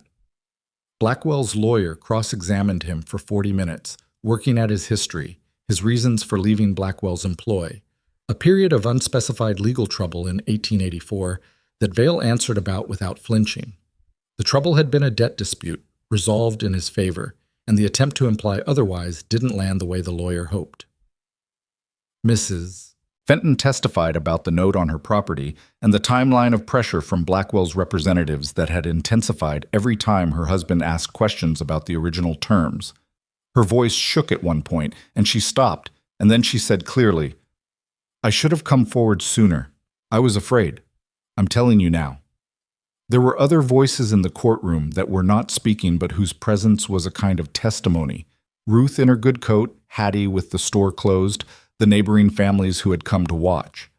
Warren testified about the partnership documents and the 1875 Croft Acknowledgement, which he had personally been present for the signing of, which he stated with the flat certainty of a man who has decided that accuracy, at this particular moment, matters more than anything else he might feel. Blackwell's lawyer was on his feet immediately. "Mr. Aldridge, you have been estranged from this family for 7 years, is that correct?" "It is," Warren said. "And you returned specifically for this hearing." "I returned for my family," Warren said. "The hearing is why I didn't wait longer." The lawyer tried 2 more angles, and Warren answered both of them in the same way, directly, without ornamentation, without being baited into anything that could be characterized as defensive. When he was done and walked back past the children's seats, Clara reached out and grabbed his hand as he went by, and he stopped for half a second, his hand closing around hers, before he continued to his seat. It was a small thing. Most of the room probably didn't see it. Eli saw it. Adeline was called last. She had prepared for this. Solomon had walked her through it twice, and she had sat with it overnight and found the version of herself that could stand in that room and be steady. She answered the questions about her arrival, about Thomas's death, about her decision to stay. She answered the questions about Doyle's visit and Blackwell's visit and the letter from the lawyers and the missing boundary markers and the fire. She answered each one the same way she kept the accounts, clearly, specifically, without rounding numbers in either direction. Blackwell's lawyer stood for cross-examination and looked at her across the courtroom with the careful expression of a man deciding which tool to use. "Miss Mercer," he said, "you came to this territory to marry a man you had never met. That's correct? And that man died before your arrival?" "Yes." "And you have no legal relationship to these children, no blood relation, no formal guardianship, no marriage to their father?" "Not yet," she said. He paused. "Not yet." "The petition for guardianship is before this court," she said. "That's part of what's being decided today." He shifted. "You've been at this ranch for approximately 4 months. In that time, you have involved yourself in legal proceedings, made decisions about property, engaged legal counsel, all without any formal authority to do so." "Someone had to," she said. "I beg your pardon?" "Someone had to," she said again, in the same even tone. "There were 6 children on a piece of land that a powerful man with lawyers was trying to take from them. Their father was gone. I was there. So I did what needed doing." She paused. "If the question is whether I had legal authority, you're right that I didn't. Not formally. If the question is whether someone should have done it, I'd suggest the answer is obvious." The courtroom was very quiet. Blackwell's lawyer said, "No further questions," in a tone that was trying to sound like that had been his plan all along. Judge Whitmore took a recess of 1 hour. The hour was the longest Adeline had sat through since the train ride from Ohio. She sat in the hallway with the children. Solomon had thought it better not to wait in the courtroom. And Henry sat beside her and did not ask questions, which was notable. and Clara fell asleep against Warren's arm, which was notable in a different way, and Eli stood by the window looking out at the street below with his hands in his pockets, in the posture of a boy who is trying to be prepared for any result. Margaret sat beside Adeline and said nothing, and then said quietly, "Whatever he decides, you stayed. That already happened, and it can't be undone." Adeline looked at her. "I mean—" Margaret stopped, tried again. "I mean, we know now that someone stays. We didn't know that before, even if—" She couldn't finish the sentence. "It's not going to be even if," Adeline said. "But yes, I hear you."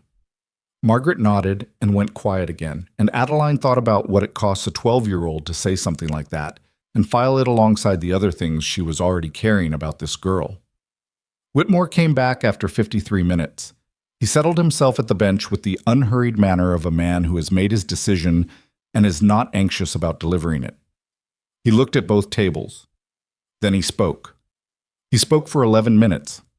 Adeline tracked the words with the attention of someone who knows that what is being said is important and needs to be remembered accurately. He addressed the water rights first. The 1875 Croft Acknowledgement, combined with the 1874 survey and the 1879 re-recording, established the Aldridge claim with sufficient clarity that the ambiguity argument could not be sustained. He noted, with a particular flatness that was its own kind of emphasis, that the manner in which Blackwell's claim had been pursued raised questions that went beyond the scope of this proceeding, but which he intended to refer to the Territorial Attorney General's office for review. The boundary marker evidence and the fire investigation were included in that referral. The Aldridge water rights were confirmed as belonging to the property. He turned to the guardianship petition. He addressed it with more language than Adeline expected, which she later understood was because he was writing a record, laying down something that was harder to overturn than a summary ruling. He spoke about the nature of legal guardianship and what it was designed to protect. He spoke about the children's welfare and stability and continuity. He spoke about the 4 months of demonstrated care and the relationships that had been established, and about the return of family in the person of Warren Aldridge. And he noted that the combination of these things represented, in his assessment, exactly the kind of stable familial environment that guardianship law was designed to preserve. Adeline Mercer was recognized as legal guardian of the 6 Aldridge children. The ranch was theirs. The room behind her did something that was not quite an outburst, but was not silence either. A release of held breath, a murmur, Hattie Crane saying something to the person next to her that was probably not quiet. Eli made a sound beside her that was very small and very controlled. The sound of someone who has been holding something for a long time and has just been told they can put it down. Clara woke up from Warren's arm and said clearly into the sudden noise, "Are we staying?" Warren looked at Adeline across the heads of the children between them. "We're staying," Adeline said. Clara said okay and went back to sleep as if this was entirely consistent with how she'd expected the day to go. Outside the courthouse, in the cold afternoon air, the moment splintered into many smaller moments the way big moments always do. Ruth pressing Adeline's hand once, firmly, without sentiment. Hattie saying she'd heard worse decisions from that bench, and 1 or 2 better ones. Mrs. Fenton standing apart until Adeline went to her and said thank you, and Mrs. Fenton said no, thank you for being the one who made it possible to stand up, and neither of them could say anything else after that. Solomon had the quiet, contained satisfaction of a man who has done his job well and considers doing the job well to be sufficient reward. He told Adeline he'd have the paperwork completed within the week, and that she should expect the Attorney General's inquiry to move slowly, but that it would move. Blackwell left the courthouse without speaking to anyone. His lawyers packed their papers. Doyle was not present, had not been present since the fire investigation evidence had been entered, which Adeline noted and set aside to think about later. When the last of the well-wishers had finished, and it was just the family standing on the courthouse steps in the cold, Adeline and Warren and all 6 children, which was a thing she was still getting used to counting, Eli looked at the sky, which had cleared while they were inside and was doing something with the late afternoon light that made the whole town look temporarily better than it was. I want to go home, he said.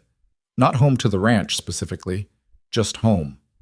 The word landed the way it does when it has been uncertain for a while and has just become solid again. Then let's go, Adeline said. They went. The drive back was quieter than the drive in. Clara stayed asleep, improbably, across Nora's lap. Henry sat with his hands on his knees, watching the land go past, with the expression of someone cataloging it for the first time as something permanent. Dora sat beside Warren without touching him, but close enough that it was clearly on purpose, and Warren drove with the careful concentration of a man who is aware of what he has been trusted with. Adeline sat beside Eli on the front bench of the first wagon, watching the road unspool ahead of them in the low winter light, and felt something in her chest that was not quite settled and not quite unsettled, but was something between them. The particular feeling of a thing that has been fought for and won, but not yet absorbed. The way you feel the day after something large changes, when the world is the same world, but you are standing in it differently. The ranch came into view as it always did, gradually and then all at once, and she looked at the house and the repaired barn and the fence lines and the eastern pasture, where the water they had just fought for ran through land that was now, fully and legally, the land her family stood on. Her family. The word sat in her mind without irony or question, the way it hadn't quite done before. Inside, Margaret went immediately to the kitchen with the purposeful energy of someone who has decided that the occasion requires food and is going to provide it whether or not anyone asked. Nora woke Clara, and the two of them disappeared toward the back of the house with Congressman, arguing companionably about something involving the carved horse named Aldridge and whether it needed a stable. Henry came to find Adeline in the hallway and said, with characteristic directness, "I've been thinking we should fix the irrigation channel before spring planting. Do you want to go over the plan I made?" "After supper, Henry," she said. "Okay," he said, "but I want you to know I have a plan." "I know you do," she said. "I'm counting on it." He went to find Warren, who he had apparently decided was a useful person to consult about irrigation, which was its own kind of acceptance, characteristically Henry, in the way it was practical before it was emotional, and would probably arrive at emotional sometime around next month. The house filled with the sounds of the ordinary, fire crackling, Margaret in the kitchen, children's voices, a door opening and closing somewhere, the smell of something warm. Outside, the winter dark was coming in across the plain the way it did, patient and total, and the cold was going to be serious tonight. But the house was solid, and the fire was lit, and the people in it had a legal right to be there that no one was going to take away. Adeline stood in the hallway for a moment and let all of it happen around her. Then she went to help Margaret with supper, because that was what the next thing was. The Attorney General's inquiry moved slowly, as Solomon had predicted. But it moved. Through the spring and into the early summer, documents were subpoenaed, records were examined, and the particular architecture of what Blackwell had built over 15 years in Colton's Creek County began to be disassembled in the way that such things are disassembled.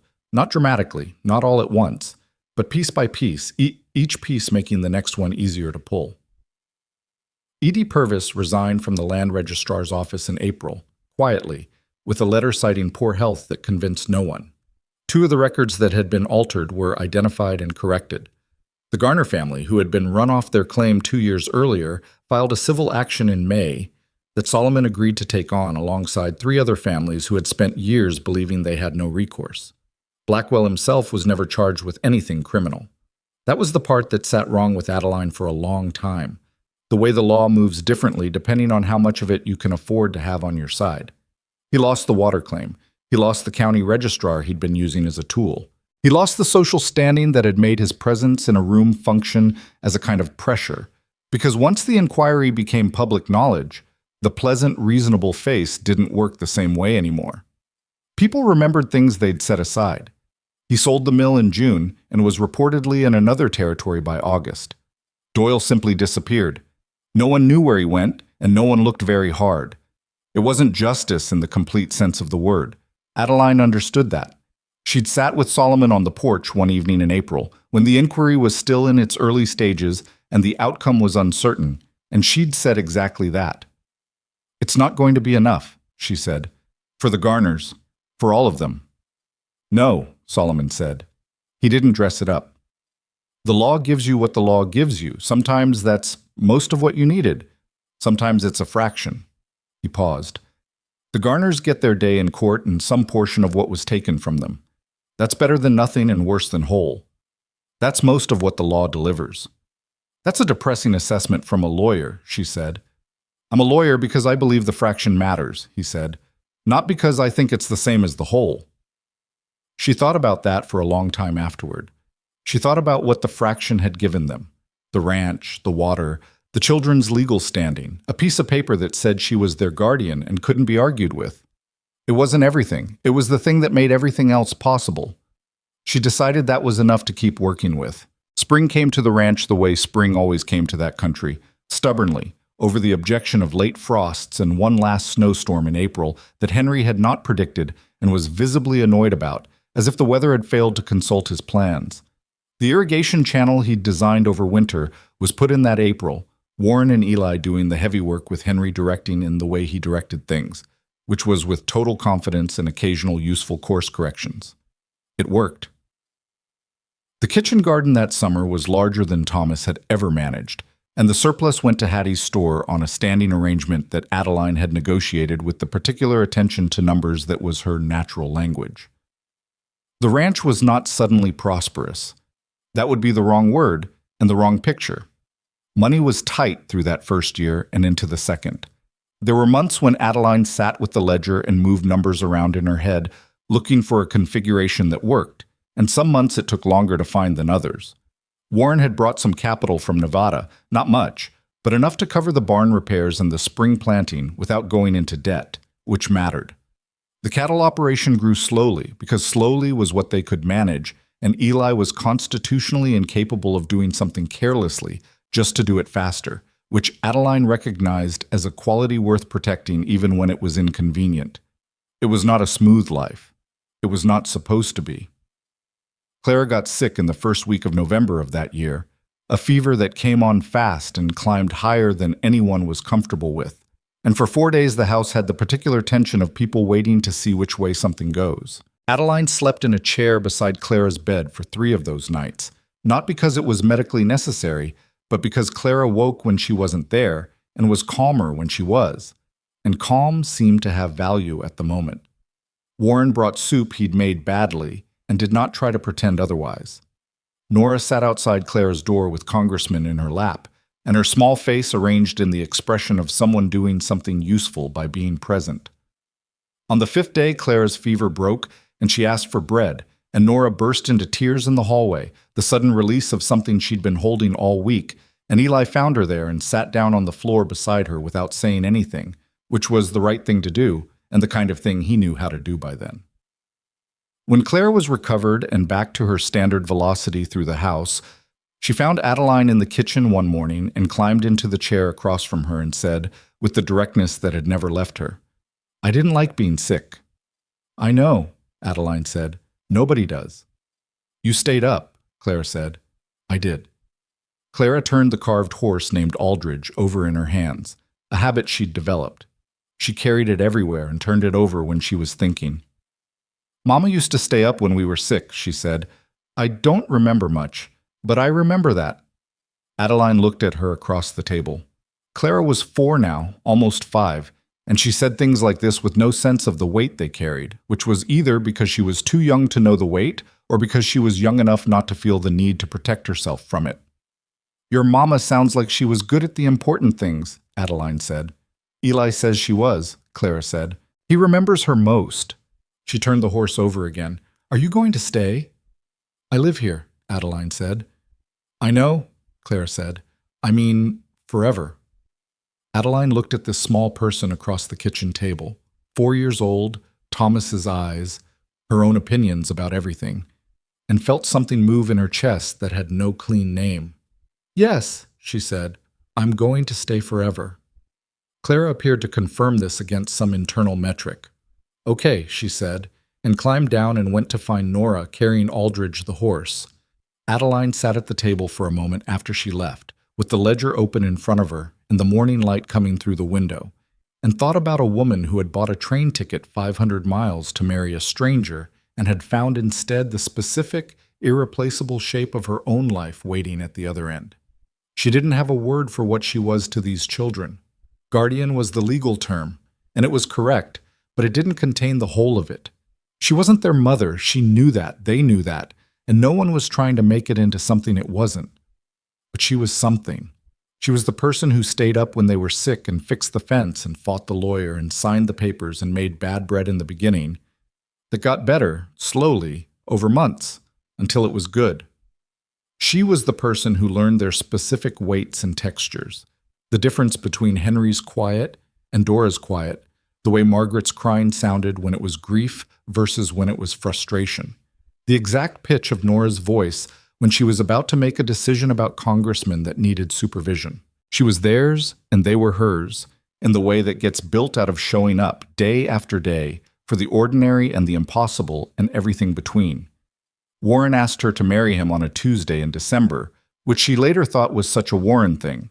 Not a Sunday, not a special occasion, just a Tuesday when they were walking the east fence line, checking the posts before the hard winter settled in. He stopped walking and she stopped beside him and he said, without ceremony, "I want to ask you something and I want you to know there's no pressure either direction." "All right," she said. "I'd like to marry you," he said, "if you'd want that. I'm not asking because of the children or the ranch or any practical reason.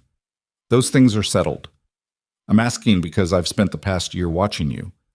And I think you're the most capable and the most honest person I've ever been near, and I would like to spend the rest of whatever time I have near you." He paused. "That's the whole argument. I don't have a better one." She looked at the east fence for a moment. The posts they'd checked were solid. The wire was tight. The land ran out to the tree line in the low winter light, and it was not beautiful in any conventional sense. It was just theirs, and it was real, and it had cost something, and those things together made it more than beautiful. "You understand I'm not an easy person," she said. "I know that," he said. "I'm not asking for easy." "The children come first," she said. "Always." "I know that too," he said. "I'd be worried if it were otherwise." She turned and looked at him. This man who had come back after 7 years and had put his things in the drawer and had made bad soup when Clara was sick, and had listened to Henry's irrigation plans with genuine attention, and had sat on the floor in the hallway with Nora without saying a word. He had not tried to replace Thomas. He had not tried to insert himself at the center of things. He had found his place at the edge and worked his way in gradually, earning it the way everything on this ranch got earned. "Yes," she said. He let out a breath that had clearly been held for longer than the conversation. "All right," he said. "All right," she agreed. They walked the rest of the fence in the same companionable silence they'd been doing things in for months, and when they got back to the house, Clara immediately noticed something was different in the way Clara noticed everything, and announced to the room something happened, which caused Margaret to look at Adeline with the particular acuity of a 13-year-old who has been watching two adults carefully for the better part of a year. "Warren asked me to marry him," Adeline said. The kitchen went through several emotional registers at once. Clara said, "Oh, good," in the tone of someone confirming a logistical arrangement. Nora said, "Does that make him our uncle still, or something else?" Which was a genuinely complicated question. Henry said, immediately and practically, "That means the property inheritance is cleaner," which made Warren cough into his hand. Dora looked at Adeline with her clear eyes and said nothing, which meant she'd already known somehow and was satisfied to have it confirmed. Margaret said nothing for a long moment. Then she said, to Warren specifically, "You're going to have to get used to how loud this house is." "I'm getting used to it," Warren said. "It gets louder," Margaret said. "I know," he said. "I'm looking forward to it." Margaret looked at him for another moment with the careful assessment she gave to all important things. Then she said, "Okay," and turned back to what she was doing, and that was Margaret's blessing, which was the one that had required the most patience and was therefore the most meaningful. Eli shook Warren's hand. It was a serious handshake between two people who had arrived at something real through something difficult, and it lasted a beat longer than handshakes usually do. The years that followed were not a catalog of victories. They were a catalog of ordinary things happening to people who had learned, by necessity, to take ordinary things seriously. Crops that worked and crops that didn't. Animals lost and animals born. Arguments over decisions that turned out to be right or wrong in the fullness of time. Winters that tested the house and summers that tested the people. The particular texture of a family that knows how to be imperfect together. Eli grew into the ranch the way Thomas had always hoped he would, with patience and practicality and the specific kind of pride that comes from knowing something intimately, having worked every part of it with your hands. He was not dramatic about it. He didn't need to be. By his early 20s, he was the rancher his father had been, and then some, with the additions of Warren's knowledge and Adeline's systematic approach to the books. And the Aldridge cattle were known in the county for quality in a way that made quiet satisfaction available whenever the subject came up. He never married young. There was a woman eventually, in his late 20s, a teacher from a town 30 miles north named Vera, who had the quality of seeing him accurately and not finding it inconvenient, which was what Eli needed in a person. They built a house on the northeast corner of the property, and the Aldridge Ranch became, officially, 2 households on one piece of land, which felt right. Margaret became a lawyer. This should not have surprised anyone, but it surprised several people who had not been paying attention. She rode the circuit with Solomon Cross for 2 years after finishing her schooling, learning what the law actually looked like from inside a working practice rather than from books alone. And then she set up in Colton's Creek with a shingle that said M.E. Aldridge, Attorney at Law. She took cases that most lawyers in the territory found unprofitable: families with land disputes, women trying to establish legal standing for property after a husband's death, children whose inheritance had been mismanaged by parties who thought no one would check. She had a particular quality in a courtroom that people tried to describe as aggression or tenacity or sharpness. But Adeline, who had watched her become herself from the age of 12, knew it was simpler than that. Margaret had decided at some point that the law was supposed to mean something, and she was not going to let it not mean something if she could help it. She and Solomon Cross became colleagues and then close friends, and then eventually, after a long time of both of them pretending it wasn't the obvious conclusion, something more than that. They were well matched in the way of 2 people who have both decided that the work matters more than the comfort, and who therefore understand each other's choices without requiring explanation. Henry did not become what anyone expected, which was fitting. He had such a systematic mind, such a gift for looking at a thing and understanding its structure, that everyone assumed he would go into engineering or law or medicine. He became a craftsman, a builder, specifically, of furniture first, then structures, then increasingly complex things that sat at the intersection of function and form in the way that very good craft always does. He was sought out from 3 counties away for work by the time he was 25, and he did each job with the total focus and the complete intolerance for shortcuts that had characterized everything he'd ever done, starting with fence repair at the age of 8. He was particular about his clients. He turned down work from people he found dishonest, which cost him money occasionally but let him sleep, and Henry slept very well. He never entirely lost the quality of saying exactly what he thought the moment he thought it, which made him interesting to have at a dinner table and not always easy to work with. But his work was good enough that people made the adjustment. Dora became a nurse. She had always been the one who noticed what other people missed, who understood what was happening in a room before anyone articulated it, who knew when something was wrong and moved toward it rather than away from it. She trained in a hospital in the city and came back to the territory because the territory was where she was from and where she was needed. And she worked for 30 years in the kind of care that doesn't get written about, the daily and unglamorous work of showing up for people who are afraid and helping them through the thing they're afraid of. She was not warm in the conventional sense. Dora was never going to be Hattie Crane, talking and filling the room. But patients trusted her in a different way, the way you trust the person who notices the thing no one else caught, who is already adjusting before you've finished explaining what's wrong. That trust was earned and kept, and she did not take it lightly. She never told many people that she'd figured out, at age 10, watching Adeline at that kitchen table with the ledger and the letters from Blackwell's lawyers, that women could choose their own version of courage. It informed everything she did afterward, and she didn't feel the need to make a speech about it. Nora and Congressman lived long, parallel lives. Congressman died, as rabbits do, when Nora was 11, and she buried him under the apple tree in the back garden and did not talk about it for a week, and then talked about it continuously for a month, which was how Nora processed things. She had a succession of animals after that, not as replacements, but as individuals, each one named with the same political gravity she'd brought to the original, so that the Aldridge homestead over the years housed, among others, a rooster named Senator, 2 dogs named Congressman II and Congressman III, a horse named Governor, and a goat named Mayor, who was widely regarded as the most difficult animal in the county and who Nora defended with complete loyalty. She became a veterinarian, which surprised no one, and practiced in Colton's Creek for the rest of her working life, and was the person people called at 2 in the morning when something was wrong with an animal they couldn't afford to lose. She charged what people could pay, which was not always what she was owed, and kept the shortfall in a mental account that she didn't think about much. Clara became a doctor. She announced this at the age of 6 with the same flat certainty with which she announced everything. And while it seemed ambitious at the time, no one who knew Clara was genuinely shocked when it happened. She had Thomas's eyes and Adeline's systematic mind, and a quality entirely her own that was something between fearlessness and curiosity.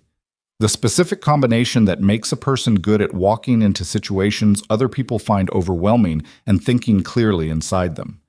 She trained in the city, farther from home than any of them had gone, and came back a physician at a time when female physicians were rare enough to be a conversation in themselves, which Clara found mildly annoying and mostly irrelevant. She had things to do. She set up practice in a town 40 miles from the ranch that had no physician and had been managing with a pharmacist who did his best, and she stayed there for decades, delivering babies and setting bones and sitting with people at the end of things, and she was good at all of it. She kept the carved horse named Aldridge on her desk for the rest of her life. Adeline and Warren were married in the spring, in the year after the hearing, in a ceremony in the front room of the ranch house that was small and not very formal and slightly chaotic, because Clara knocked over the table with the refreshments, and Congressman II barked through most of it. And afterwards, Hattie said it was the nicest wedding she'd attended in 15 years, which might have been true and might have been Hattie. They were not a perfect couple. Warren had a stubbornness that was different from Adeline's stubbornness, but no less real, and they had arguments that were sometimes productive and occasionally just loud. He had things he'd carried from the years of estrangement from Thomas that he hadn't finished working through, and there were periods when that weight came between them and required patience on both sides. She was not by nature easy to reach when she was worried. She went inward, into the ledger of her mind, and sometimes he had to ask directly what was happening rather than wait for her to surface with it. But they had a good life. Not a perfect life. A good one, which is the real thing, the thing that means something because it costs something and is chosen every day rather than simply inherited. They worked the ranch and raised the children and watched the children become people, and somewhere in the middle of all of it built a partnership that had the particular quality of 2 people who chose each other without illusion and kept choosing. Warren lived to 74. He died in the bedroom of the ranch house on a Tuesday in October. Still a Tuesday, still no drama about it, and the children, who were by then adults with their own lives and in some cases their own children, came home to the ranch one by one and sat with him at the end and said what needed to be said, which was considerable and also not enough, and also, finally, enough. Adeline outlived him by 11 years. She was still keeping the books for the ranch at 80 because no one had been able to talk her out of it, and Eli had stopped trying and simply let her do it, which was the right decision. She sat at the same desk that had been Thomas's, in the same study, with better lamplight than they'd had in the early years. And she went over the accounts with the same attention she'd brought to them on the day she'd first picked up the ledger in October of 1887. She had one photograph on the desk. Not a formal portrait. It was a photograph someone had taken at Eli and Vera's wedding years back of the family gathered outside. All 6 children and their various people. Warren standing beside her with his hand at the small of her back, and Adeline in the center of it all, not looking at the camera but laughing at something someone had just said, her head turned slightly, her face entirely unguarded. She didn't look like anyone's idea of a frontier heroine. She looked like a woman having a good day in the middle of a long life. That was the picture she kept. The ranch passed to Eli, as it was always going to, and he managed it with the same steadiness his father had brought to it and a few improvements of his own. The water rights were never contested again. The eastern pasture that Thomas had written to her about in that first careful letter, the one with the water that came off the mountain, remained productive into a second generation and would remain so into a third. Ruth Aldean died in her late 70s, as formidable at the end as she'd been the night she appeared out of the dark with a bucket to help fight someone else's fire. Hattie Crane kept the store until she was nearly 80, and her granddaughter took it over and kept it still. Solomon Cross practiced law until his hands made it difficult, and even then he consulted on cases until Margaret told him firmly that consultation was work, and work required him to rest more than he was resting. Colton's Creek grew into a town that looked eventually like other towns. More buildings, more people, the gradual accumulation of ordinary civic life. The courthouse where Judge Whitmore had ruled was expanded. The land office got a different registrar, a woman who had studied law and took the documentation requirements more seriously than her predecessor. The Garner family got some of what they were owed. Not all. Some. What Adeline had done, what they had all done, the family assembled from grief and necessity and the decision to stay, did not make the territory a more just place in any sweeping sense. That would be overstating it, and Adeline had spent her life not overstating things. But it made Colton's Creek a place where one particular family had stood its ground, and the neighbors who watched remembered what it looked like when someone didn't run, and some of them found in their own difficult moments that they had more fight in them than they'd thought. That ripples. Slowly, imperfectly, without announcement. But it ripples. In her last years, when the children came to visit, and they came often, which she noted without sentiment but with the particular deep satisfaction of someone who understands what it means for that to be the case, Adeline would sometimes sit on the porch in the evening while the various grandchildren and great-grandchildren organized themselves in the yard in the permanent low-grade chaos of a large and opinionated family, and she would look at the land in the low light and think about that train platform in October of 1887. She had stood there with 2 trunks and a ticket home and 6 children looking at her from a yard, and the whole of it had been impossible. The grief of a man she'd never met, the responsibility she had no legal claim to, the power arrayed against them, the sheer practical weight of what it would take to survive a single winter, let alone build a life. And she had stayed. Not because she was brave in some clean, cinematic way, because walking away felt worse than staying, because once she had looked at those children, once she had seen Eli's set jaw and Nora's pocket rabbit, and Henry cataloging the broken things and Clara telling her she had brown hair, something in her had already committed to them before her mind had finished the argument. That is how most important decisions work, she had come to believe. Not as a moment of clarity at a crossroads, not as a dramatic choice between clearly labeled options, as something quieter than that, as the gradual recognition that you have already, in some essential part of yourself, made the choice, and all that remains is to catch up to it. She had spent 40 years catching up. On a particular evening in September, a few years before she died, Clara came to sit beside her on the porch. Clara was in her mid-40s by then, a physician with gray at her temples and the Aldrich eyes that had started the whole thing, and she had driven out from her practice to spend the weekend, as she did once a month. They sat for a while without talking, which they were good at, both of them. Then Clara said, "Do you ever think about the other version?" "What other version?" "The Thursday train," Clara said. "The one you didn't take." Adeline thought about it. She'd thought about it before over the years. The version of herself who had gone back to Ohio, back to the dry goods store, and the small room that smelled like cedar. It was not an unimaginable life. It might have been a decent one. "Sometimes," she said. And then I stop, she said, because you're all here, and that version of me doesn't have any of it, and I don't want to spend time in that life. Clara was quiet for a moment. Then she said, "You could have said no, that first day. You could have said no to all of it." "I know," Adeline said. "Why didn't you?" It was the question that had 100 answers and no single right one, and Adeline had been living inside it for 40 years without arriving at a cleaner version than the one she'd told herself the night she decided to send for her trunks. She looked at the yard where 2 of Eli's grandchildren were engaged in what appeared to be a negotiation about a fence post, conducted with great seriousness and no resolution. "Because you were real," she said. "All of you. You were standing in that yard being the realest thing I'd ever walked toward. and going home felt like choosing something smaller than what I could see. Clara leaned her head against Adeline's shoulder for a moment, which was not a thing she did often, because Clara was not, by nature, demonstrative, which made it the more real when she did. "Thank you for staying," she said. Adeline put her hand over Clara's for a moment. "Thank you for being worth staying for," she said. "All of you. Every difficult one of you." They sat until the light went, and the children in the yard were called in, and the evening settled over the ranch the way it always had, quiet and large and full of the small sounds of a place that is thoroughly, permanently lived in.